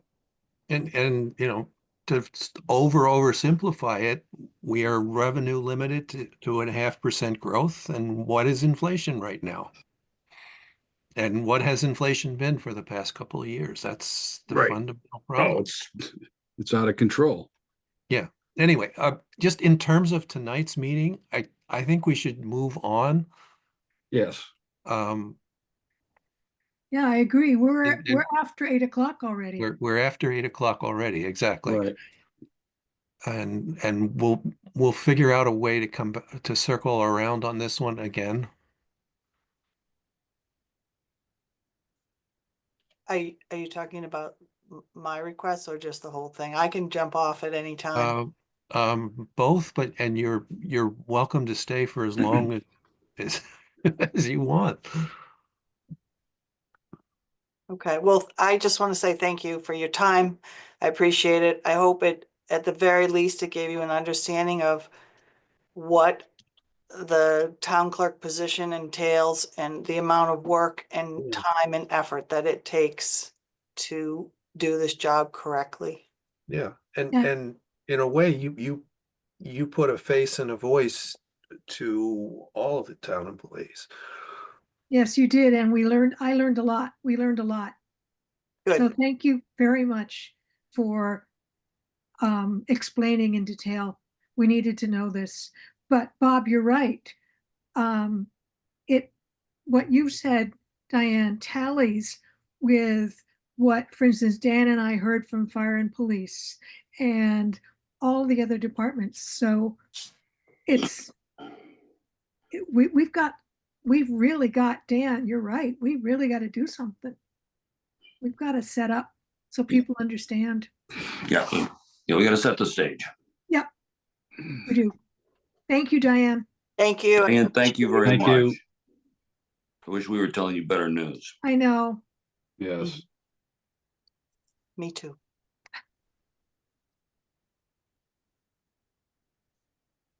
All right, Tony, so over to you for overall town government. I think we covered salaries already, so I don't think we need to discuss that any further. We've covered some of the considerations for this fiscal year. So where do you want to jump in? Things that were left off the table, the Coast Guard housing update? Yeah.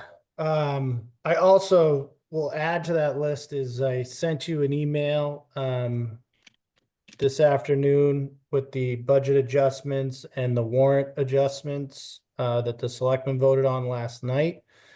They're fairly simple. I can knock them out of the way very quickly.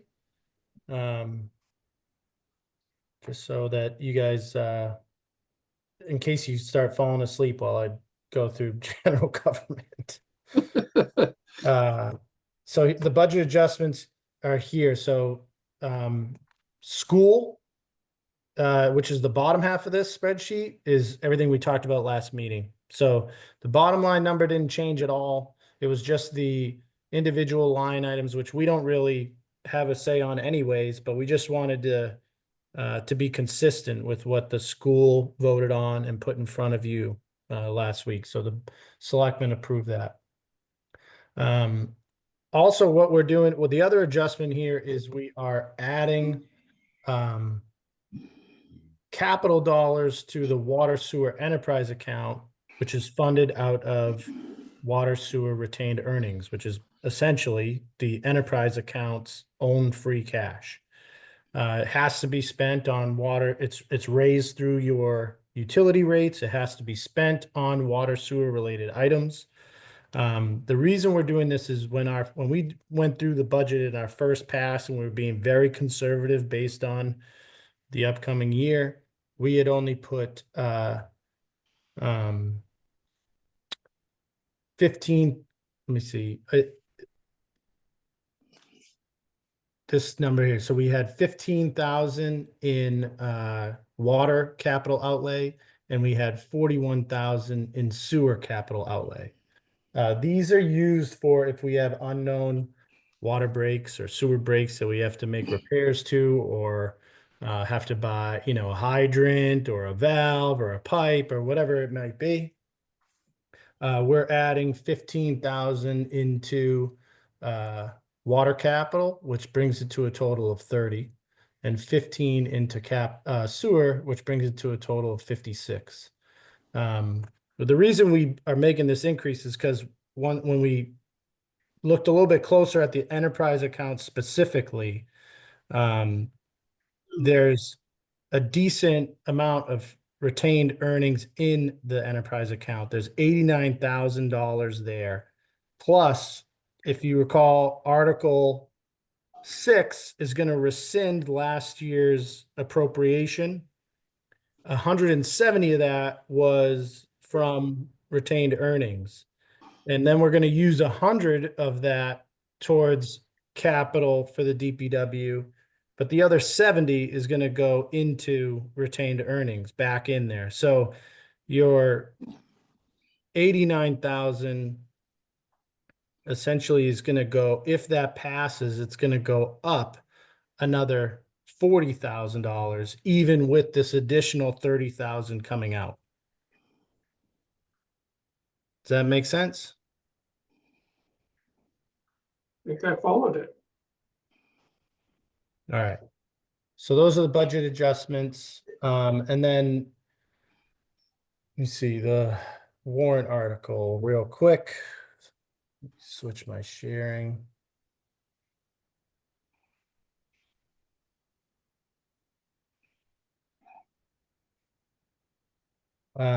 These were placeholders. Are you seeing the warrant now? Yes. Okay, so there was a placeholder here for renaming of the Board of Selectmen to the Select Board. We have language now inserted into that article. We had the placeholder for the borrowing article for the second portion of our match for the Short Beach Dune grant. We got language from bond counsel, which is inserted in here. We thought we might need to update the floodplain bylaw, but after further communication with the state, it's not necessary. So we're striking that placeholder. And then we added some language to the ADU article as well. Still remaining is for a placeholder to be filled in is the Coast Guard housing. So I'm working with town council on the language for that article. And then, of course, anything else that might come up, I'll have the selectmen add it and we'll send it over to you. So Tony, aren't we still in the second offering? Yes. So why couldn't you just offer up the rest of the lots in the second offering? Or is that going against? Well, one of them is still occupied. Oh, right. Okay. I I forgot am about that. reoffering up. There's 3 more that'll go for sale starting next Tuesday. Yep. Tuesday, Thursday, and then the following Tuesday, which is lot 4, 10, and 5. Hopefully those we get good bids on those and get them closed. But if they don't, we can't relist them under another addendum. So we would need another offering for any of those that don't sell too. So if all those 3 sell, the verbiage for that will be to have one offering or to have offerings until that final lot gets sold. My goal is to eliminate a cap on number of offerings.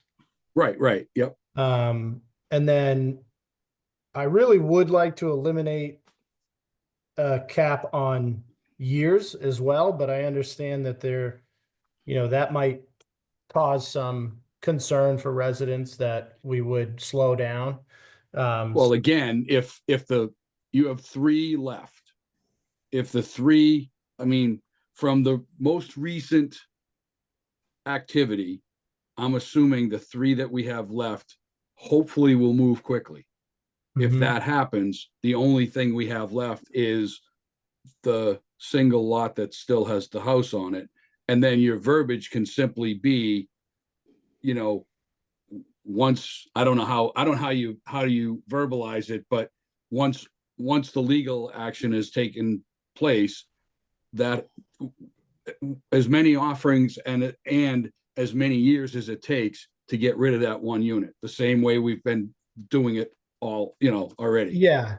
Yeah. So Dan and I have been going back and forth on whether we are amending the article that passed a couple years ago, or we're just authorizing a new amount of offerings with a time limit. Right. So that it's a little tricky when you try to go and amend the previous article because of the way it was written. Right. But I'm glad that our committee could make it easy on you, Tony. I mean, Sorry. Yeah, I know. you wouldn't have expected that, but it's, Right, right. not only do we need to get through, the property being vacated, but then we also have to demolish. Demo it, yes. And You theoretically could be looking at not this year and possibly not even next year. theoretically, I mean, by the time you get, town, you're right. Again, we got to wait and see what happens over the next week or so, but I would try to get in as much as you can about the article, because you're probably gonna need additional funds. And no, I don't unfortunately, think so. no, I don't think so. I think we still have a balance in that 1.3 borrowing. oh, okay. But But we don't want to hang on to that if we go a year or two down the road, do we? I would, and just have it ready to go so we can hire a contractor immediately. And Okay. as soon as that door gets closed, Yep. run it over. Right. Actually, So just that article, the previous article said 2 offerings in 2 years. We did the Right. first offering in September of 24. So that means we have until September of 26 right now. But we're in our second offering now. So we need more offerings, and theoretically we need more time as well. yeah, I would just put in as many offerings, as much time as we need. Because again, I don't, Well, do you think there would be concern from the public of not putting an end goal, date, time frame? I was thinking, I if you agree with walked you, in, but I was worried about that. So I was thinking like 2028. if you walk into town meeting with the one house and the 3 lots you have left, there might be some concern. If we walk into town meeting with, say, 1 lot and the house that's still occupied, I don't think it's that much of a concern, because one, the 2 lots aren't adjoining. They're not even, maybe 10 is close to, you know what I mean? But they're on opposite sides of the street. It's not like we can reshuffle the deck and do something different. You're talking about 2 house lots. The intent of that language was to keep from properties being combined. Yep. Yeah, I'm with you. I'm with you. Yeah. Okay. And Thanks. the other element of it too is you have no idea what the economy or housing market's going to look like when the time that property is available for sale. You might not want to force it in a down market. I don't know. So Right. I mean, if we typically follow behind Florida a year or two on their downturns, and they're in the midst of a condo crash. I was just down there and I was reading a lot of real estate stuff, and we typically are a year or two behind what happens in Florida. I don't know why, but they're going to be in a deep crash with their condo crash is happening because of I don't know if you remember the condo that collapsed a few years ago. There's all kinds of regulations associated with that. So now condo fees are huge. Like all of a sudden you get your site inspected and they find, there's something wrong with the foundation or whatever. You could be looking at a $50,000 condo fee hit. So because of that, people are afraid to buy condos. So condos are going to be a glut real soon, and the market's crashing. So I don't know. It could give a correct. I don't think Massachusetts is going to crash. I think it's more going to be some sort of a correction. Correction down. So on the plus side, we have 4 lots sold. We have another 3 under agreement, and we have another 3 going up for sale. We've paid off the original 1.86 million. That's what I wanted to ask. So that's been paid off. That's paid off. Excellent. Today we've brought in additional revenue that accounts for about half of the $1.3 million borrowing that we did for prep of the site. If the 3 properties that are under agreement close, we'll pay off the rest of that borrowing, plus be into about $900,000 of profit. Excellent. If the remaining lots sell at an average of about $450,000, the town's looking at anywhere from $2.5 to $3.5 million in profit. Yay, even better. You So, had I hate to say it. If you go back and look at the presentation, I think the number was 3.8 to 4.8 million. And keep in mind, we still have 1 house left that could put us right into those numbers that we looked at. and that didn't include $1 million in prep. Demo. Right. Right. It didn't include the demolition costs. Right. I'm pretty proud of my time on that committee. Very good. Very good. Very good. Colleen, 3 of them were under agreement. Have you had any case where one of the properties went under agreement and then broke off for some reason? Yes, that happened in lot 10, which will be back up for sale on Thursday next week. So lot 10, we had 3 bidders on lot 10. The high bid came in at I'll tell you right now.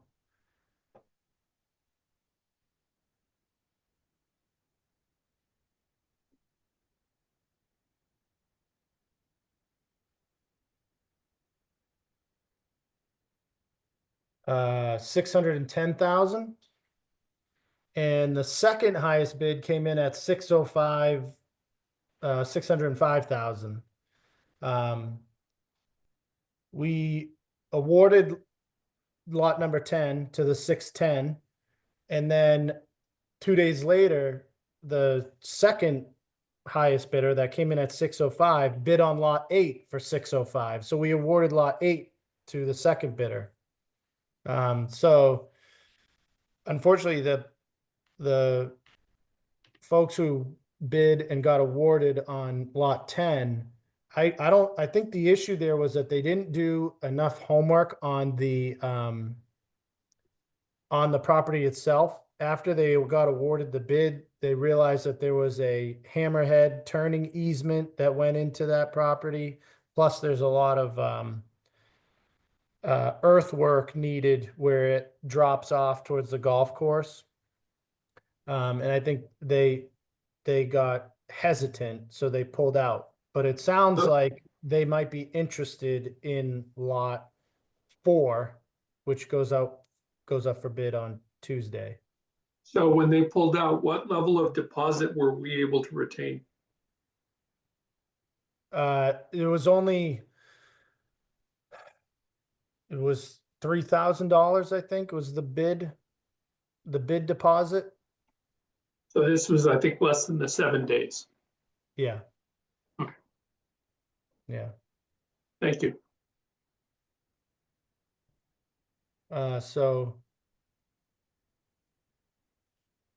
So that's where we are. So on Coast Guard housing, you know, the revenues I talk about, again, you know, whatever revenue we collect above and beyond paying off the debt, which if these three close, it's around $900,000 right now.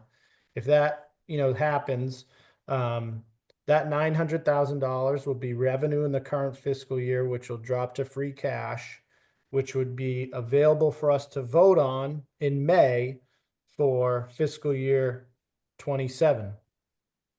But the municipal finance law dictates that those revenues must be spent to first pay down debt, and then they must be spent on capital items that the town would otherwise borrow for a term of 5 years or more. So you can't use those funds for operating expenses or anything other than a 5-year plus term borrowing. And you can't in use lieu them of- for salaries. No. Yep. And then as far as what we can use for salaries is the new growth that comes with the tax revenue, but that really we don't really get to realize that until we're bringing in some new growth on land, you know, the land, but it's very small. Once, the properties are developed, that's, you know, and again, it'll be like a year later that you start to see that new growth. And that's a one-time increase that then gets baked into your total, which is then capped by 2.5% every year after that. And we have Grenice is on Goddard Drive this week, replacing the water main to increase the service there and replace the service lines for those lots and upgrade the fire hydrant at the end of that road. And we met with National Grid the other day to talk to them about adding gas to the street, because a lot of the people who have purchased those lots are starting to develop their plans and are looking to find out if they're going to be able to use gas or not. So we're moving that along too. So that's your Coast Guard housing update. Tony, I have a question, real quick one, and we don't need to talk about it a lot, but as I was reading the article that you sent us about the ADUs, the last sentence said something about, and look at something at town hall. Yep. What did that mean? I didn't quite understand. Would people So have to go aren't people going to ask us at town meeting Mm. more? The full amendment to our zoning bylaw, that language Yeah, is online. And what that is saying is it's also available at the clerk's office, but right. it'll also be included in your book. Okay, because I read that and I thought, oh, people are going to ask right away. So, all right. And that ADU public hearing is Tuesday night at 7:00 hybrid. That was my second with the question. planning It's board. this coming Tuesday at Yes. 7:00. Yep. And just so you know, the planning board is planning to offer 4 straightforward amendments to the proposed bylaw. One is to say, living unit, not single family home, because if there's a duplex there, the same rules apply. One is to say that the height restriction is just going to be the same as the height restriction on a house in the same zone. Tony, do you remember what the other two? Oh, come changes? on, Tim, keep going. You were making me so proud. Tim's been at all the meetings with the planning board, paying attention. He's been a great liaison for you It guys. wasn't about the timing, that rental of the house versus Yep. rental timing of the Yes, ADU. so it's going to be the same as the housing. To tell Right. you the truth, I think that's going to be a problem. See, that's the one I remember from the meeting. Yeah, but that one I suspect is going to be a problem in the future, because if I live in the ADU, I'm living on the property and therefore I can Airbnb my main house.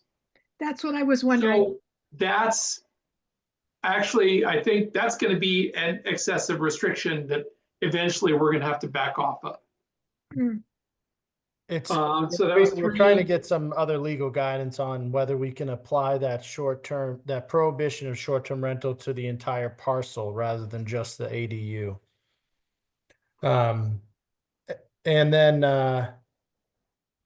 then lastly, all of this is from comments we received from the AGOs, from the Attorney General's office. And the last one was, you know, they get very nervous about the term special permit, and they want us to change that language to a finding through a Section 6 review by the ZBA, which is the same thing as saying special permit, but they don't like that word apparently, so, or those words. So we're working with council and planning board to have those floor amendments ironed out to also be included in their recommendation, which would be included in your book. So we've done the line by line thing on the budget. I'll just show you. This is what I was reading off of before. When you're looking at the list of different things that, you know, we had to keep off of or couldn't accomplish this year. Here's your list of capital requests. You know, 82,000 for a squad car, the Tudor Beach railings, the gazebo repairs. This number, this is, you know, I accounted for this, but they originally came in, library came in for 292, and if Article 6 passes, they'll get 200,000, but there's still a $92,000 difference. Although they went to CPC for 250, and CPC's bumped that up to 500, so they should be covered if that CPC article passes. But the assessor had some capital requests, Little Nahant wall repointing, Little League lighting, 200,000 for stabilization. So that's another, you know, $750,000 there that if we had the free cash, we could have done these things. And then in the operating, you know, I just, by looking at that compensation study and trying to get those, now those are, this 21,000 is based on last year's number, so it's a little bit more if you adjust for inflation. But those salary, to get those to that control point, you need probably closer to about $25,000. We eliminated the $25,000 grant match, the 20,000 human resource professional services. The assessor requested 38.5 for part-time position and purchase of services. Planning board, 2,600 for purchase of services. Police department expenses and staffing needs. Some of that includes capital, and what's missing there is, you know, he didn't actually request the additional full-time positions that he spoke to you about. So that's actually a larger number if we had the funds for it. Fire department, 54,700 for personnel costs and staffing needs.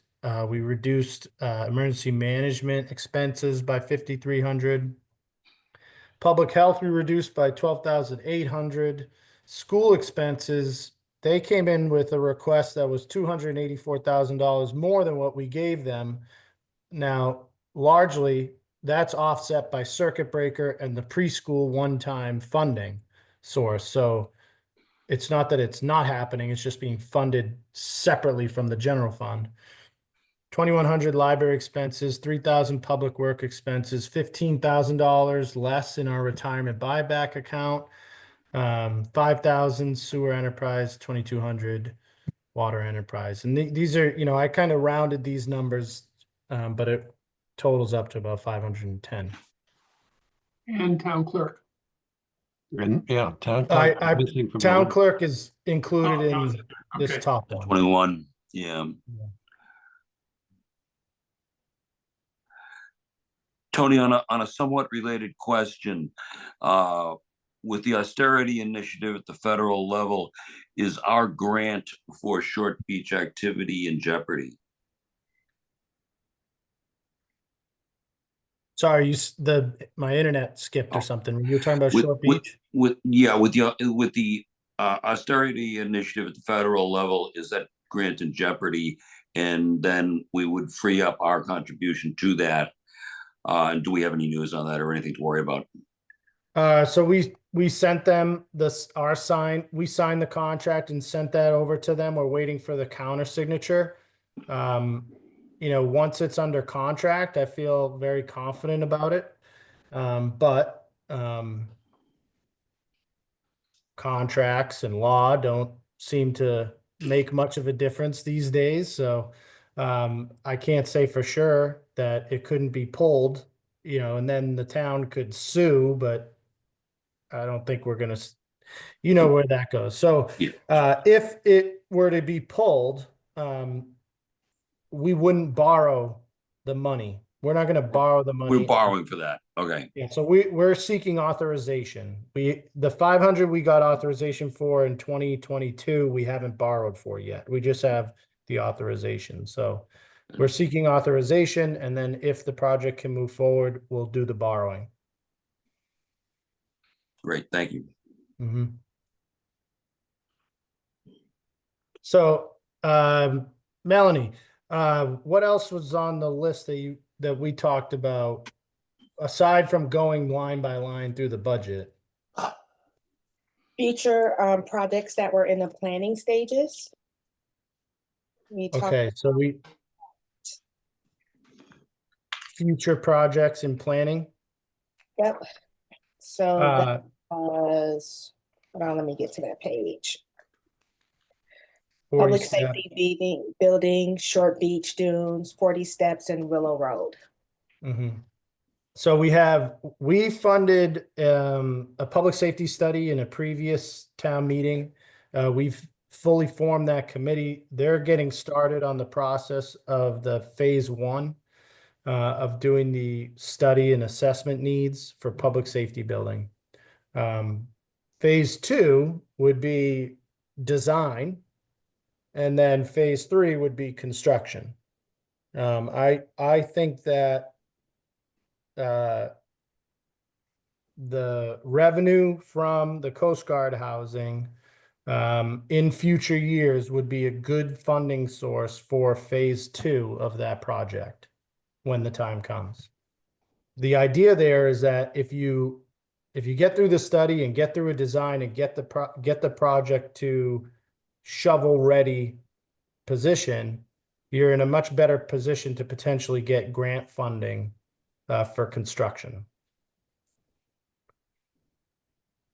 Am I skipping out at all? I feel like I don't know if my internet is No, we can hear you. No, just you're fine. fine. okay. Also, we are currently going through, we're working on the Flash Road Recreation Master Plan with the Open Space Committee. We're hoping to have a public meeting on that in the next few weeks. We have our sewer pump station project is at about 80% complete and estimated to be done in late May, early June. We're going through sewer lining project, which was also funded through SRF. That's part of that II issue that we have in town, getting groundwater out of the sewer system. We've completed a lot of that work already, but we have some more work to do. We have Willow Road Force Main is the next larger sewer capital project that is in design phase now. Again, we have SRF funding for that. I just signed the contract with Wright Pierce to start the procurement process for water meters. So we'll be developing the bid documents for the water meter project in the coming weeks.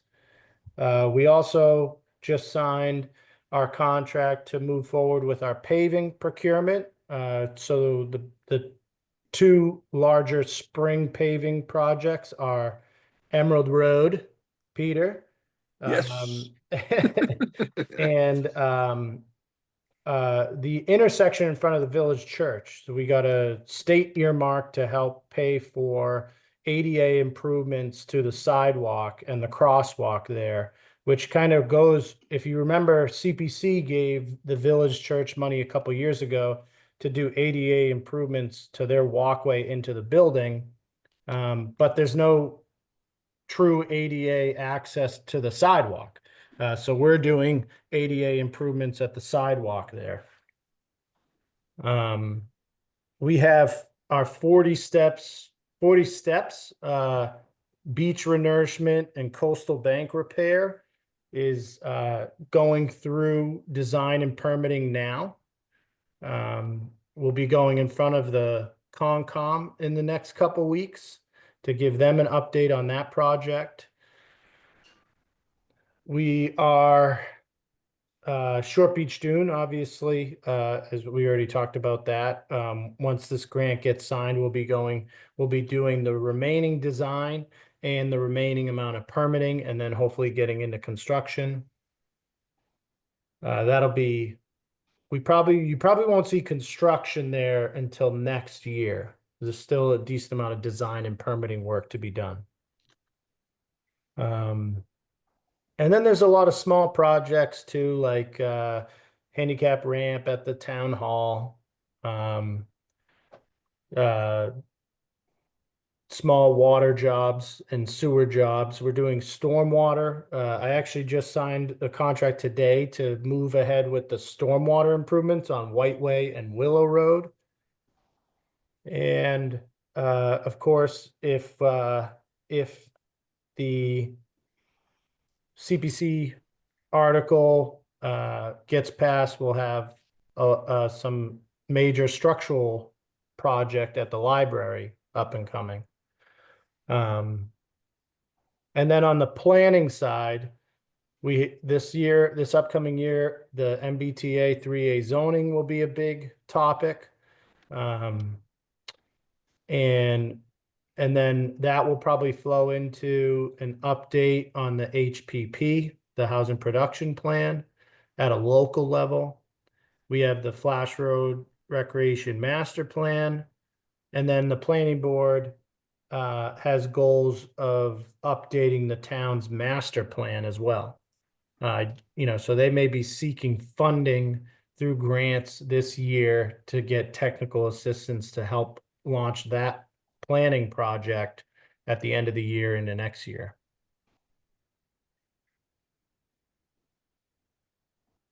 Thank you, Tony. Sounds like you're busy. Yep. Yeah. There's a lot going on. It's Very busy. But wait, we still have insurance and benefits to go. oh yeah. Allison, Allison was your hoping. turn. Yay.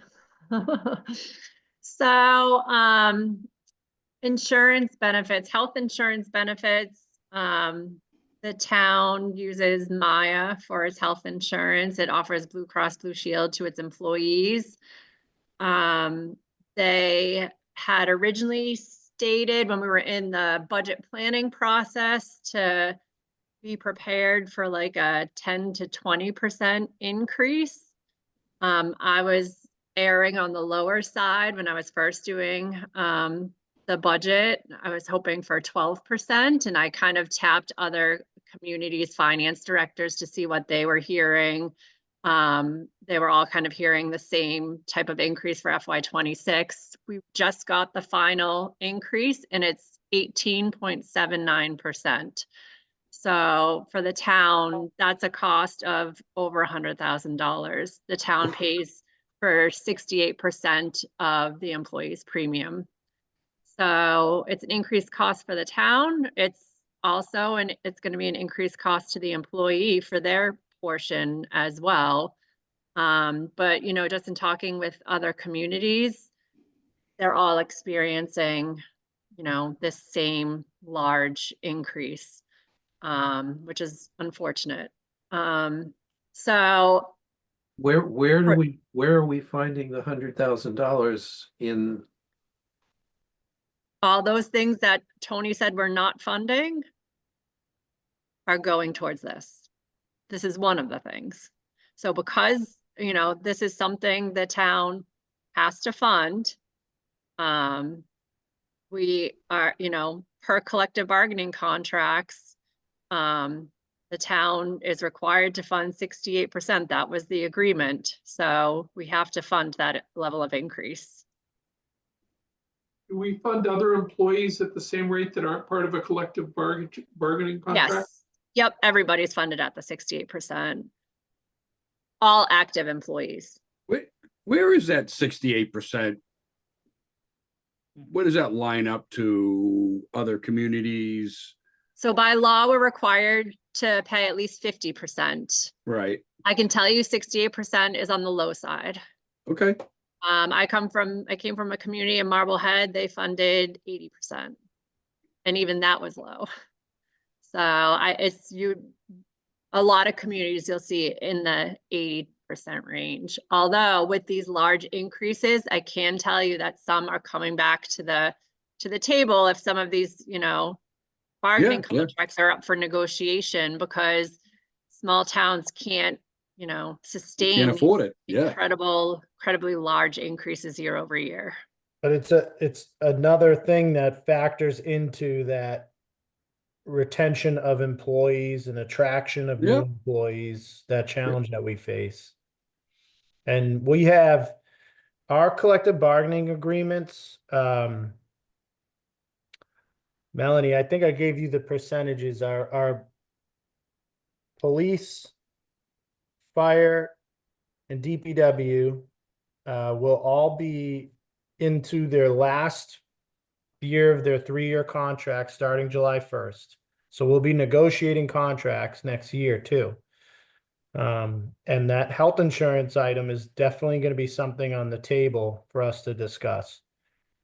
But I think fire, there's 2 of them are in they're getting 2% and one of them's getting 2.5%.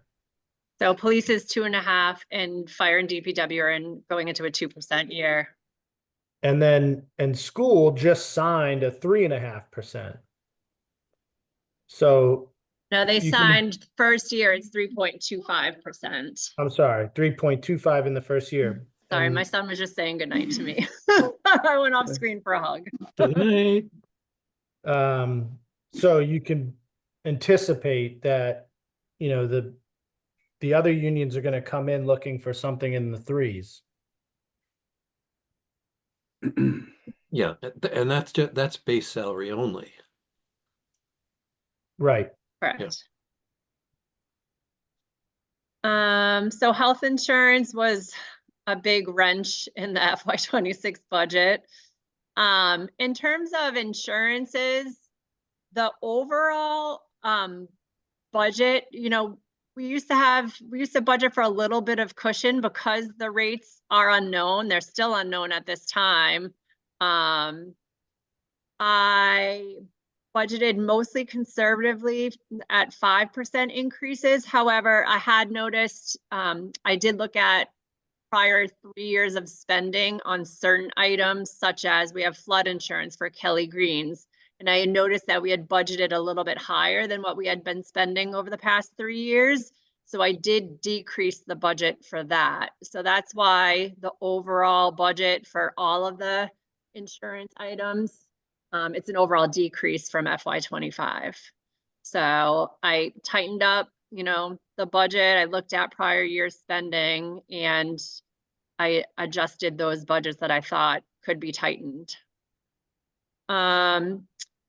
Tony said, he explained we're not funding, we're not transferring any money into the stabilization fund. However, we do plan on we've been doing an annual $25,000 to our OPEB stabilization fund. As you know, this is to fund the unfunded liability for retirees' health benefits, which we're not required we're doing on a pay-as-you-go basis right now, so we're not required by the state to fund the whole unfunded liability. Right now, the town's total unfunded liability is 3.2 million. And in our stabilization fund, we have, just ran a report for it. I think we have we have 153,000. So we're adding another $25,000 to that for FY26. I think that those are the other major items. We usually we used to, every year we put funding towards this. It's not the retirement appropriation, but it's a retirement buyback account to cover any costs for upcoming retirements. We're not aware right now of any retirements, so we downsized that budget a little bit. Oh, the other large factor is our retirement appropriation from Essex Regional Retirement, which we basically, they have an actuarial analysis done every year. We're part of Essex Regional Retirement with a number of other communities.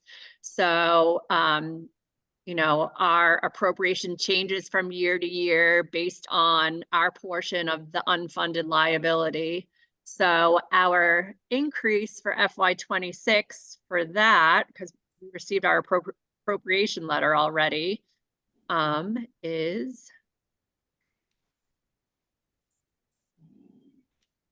it was high. Here we go. So the budget for FY26 is 1.1 million. It's almost a $40,000 increase over FY25. And that's, again, something that we have to fund. If we pay the full amount on July 1st, we do get a bit of a discount. And so that's what the 1.3 represents. It's at that discounted rate because we always make the payment on the 1st of the year. And those are the major differences, I think, in those other items for the FY26 budget. A lot of, those are items like the retirement appropriation and health insurance are things that the town has to fund. And therefore, that's the reason why we had to find all those other reductions in order to fund those.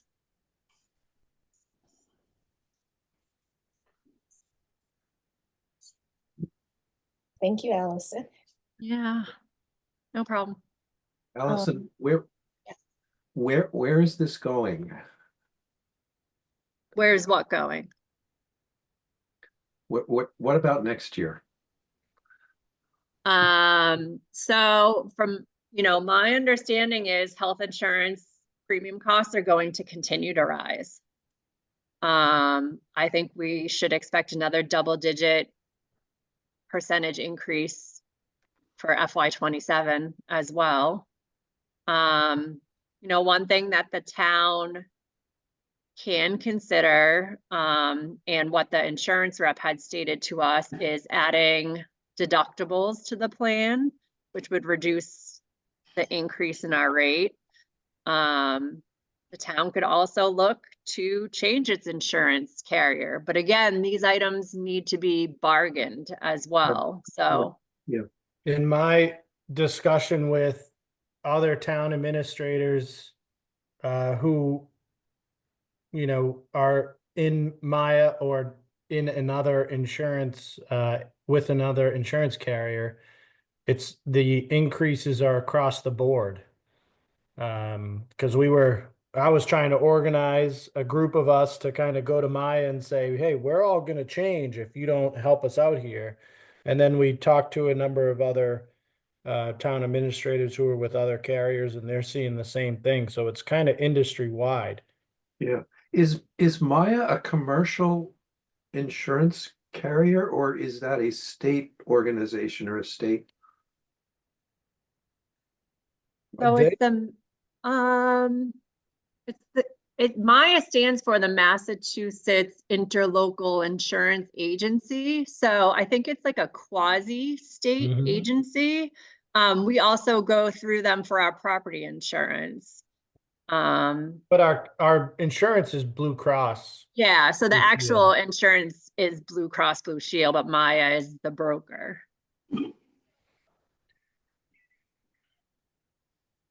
And so sometimes, so rates are, in some portion of our rate is impacted by local health insurance cases, but in some case, it's part of the larger pie of all the communities that are part of Maya. Mhm. So as Allison said, we have very low deductibles.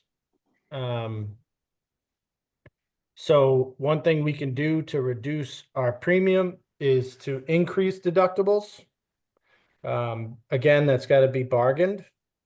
There's an alternative. There's things like a flex plan, where the increase in the deductible, or I'm sorry, the savings in the premium, get put in, part of that gets put into a flex plan to offset the increase in the deductible that employees are able to use when they actually go to the doctors. There's also, and that can be housed on an individual basis, or it can be housed, I believe there's other opportunities where we could house that at the town. So the town would, if the money isn't spent, it stays with the town. So there's a couple different models that we're looking at, or will be looking at as we prepare for negotiations next year. So in other words, if your $50 deductible goes up to $300, but your premium goes down, some of that savings could be put into a town account. And when you go to the doctor, the town could reimburse you a percentage of that deductible. Or if you went with like a flex plan, you would have that on like a debit card. Yeah. And you could use it to pay your deductible. But if you don't use it, you lose it. Is it? Yeah.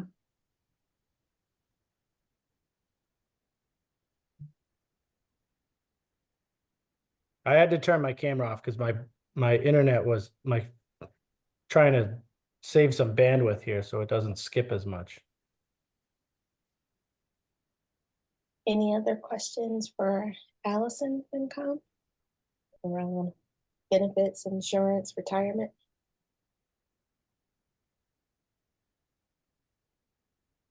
Okay, thank you, Allison. Thanks. Bob, administrative and public forum? Yeah, so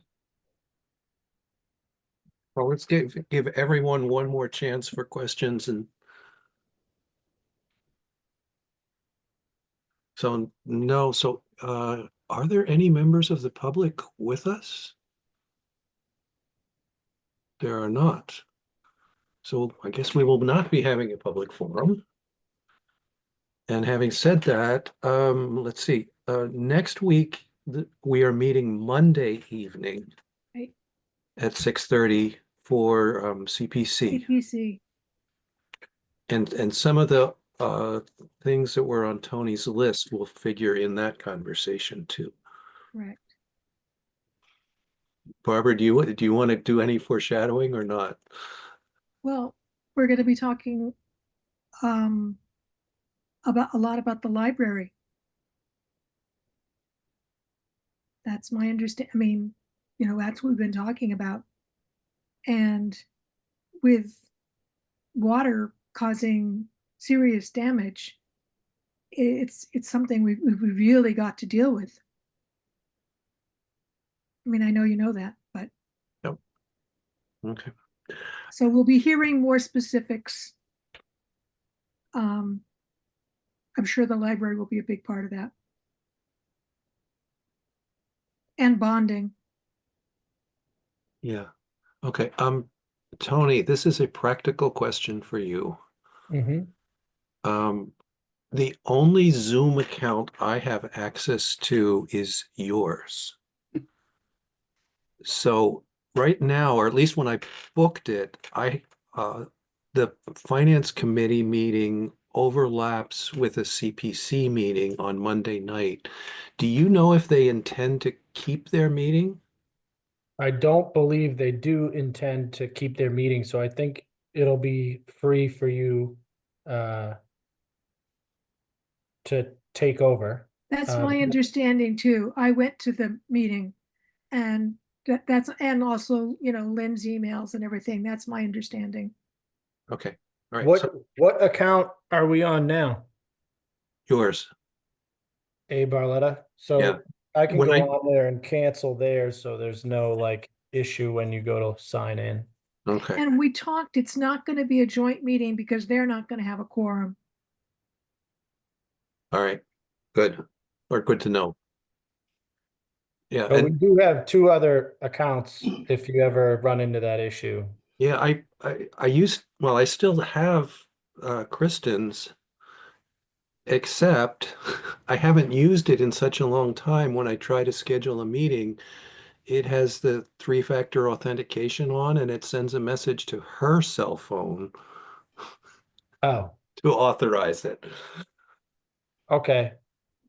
Well, I think once you deal with that once, it'll remember your computer again. So Yeah, we it can would, figure that it out will for, next time you and the pups take a stroll through town hall, we'll figure it out with Kristen.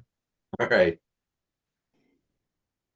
Okay, so I think a motion to Well, adjourn. I'd simply like to say, this has been a very sobering meeting. Yes, And we are going to be very seriously having to think about what we've all been talking about, setting the stage for an override, as you said, Dan. I mean, this has been very sobering. And Tony, and Allison, I understand how sobering this is for you as well. And tough, really tough. And we understand. And Tony, it's hard not to be able to do, I mean, to see that whole long list and to understand. Sobering. I appreciate your understanding. And we also understand how hard it is for you, for both of you. So I almost think, I've been thinking about how do you go into a town meeting and prepare people for next town meeting when there's the high probability of an override. And I almost think, our best shot at that is the letter that we put at the Yes. beginning of the book. I mean, I'm sure you've thought of it too, or others have thought of it, but basically focusing that book on, hey, we did the best we could this year. There's, a lot of things we couldn't get done. And hello, next year, we're probably going to need to do a proposition override just to balance the books. Never, right. And we're running out of nooks and crannies to pull money from. Exactly. I think you start with, when was the last override and how much inflation there's been since then? Yeah. And how Yep. 2.5 Yeah. allowed us to do since then. right. And I think, especially recently, at least as long as I've been here, I think that Tony and Allison have done a fantastic job to, Yes. and then the school committee and the fire chief and the police chief and Zach. I mean, everybody's done a great job at, we've done a great job, this committee, but the department heads that come to us and explain everything, I think they've done a great job at trying to stave this off as long as possible. And now we're at a point where we just can't stave it off anymore. I was gonna say that, Peter, but maybe that comes at the end of the letter is, kind of something along those lines to provide confidence to the residents that the last time we asked for an override, you know, we've we've how do I say this? Like Survive a we've used that money the right way, and we've done a lot of things over the last 6-7 years that were made eligible or made possible because of that override. You know, Tony, to give them some Tony, confidence in that. Tony, you should feel really good about that. I mean, listening to you talk tonight, I mean, I said sobering earlier, but it was it was very good, and you should feel really good, both of you with Allison, about all the things that you've done with that funding. You should feel Well, like very good about that. we do, but again, like I always say, there's no one or two people that you know, can carry the load here. It's a total team effort, as Peter was just saying. I mean, Right. CPC is a part of that too. Think about how many Oh, yes. projects we wouldn't be able to have accomplished if we didn't have CPC to help offset, you know, the cost of those. So there's a ton. Yep. Well, as our new superintendent said, you know, it's everybody. When he Yep. was talking about it's everybody.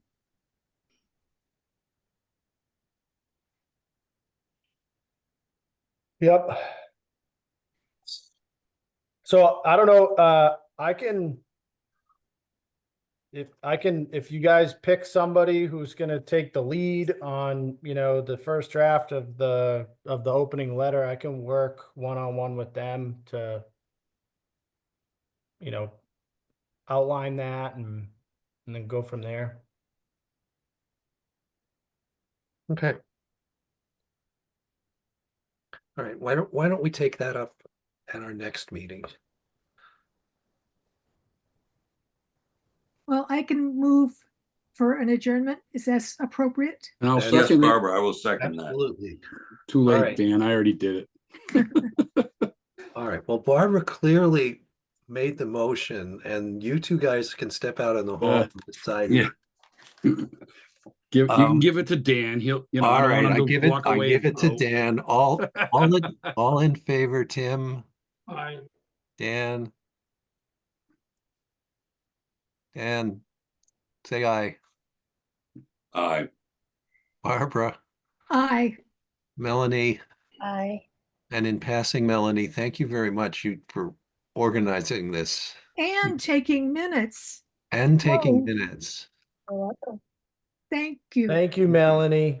Who did I miss? Well, myself, I vote aye. Peter, aye. Peter, aye. So we are adjourned. Thank you. Good night, Thank you. everyone. Thank you. Good night, night. everybody. And great summaries, Melanie. Really good introductions and summaries. You're welcome. Thank you. All right, good night. Good night. night.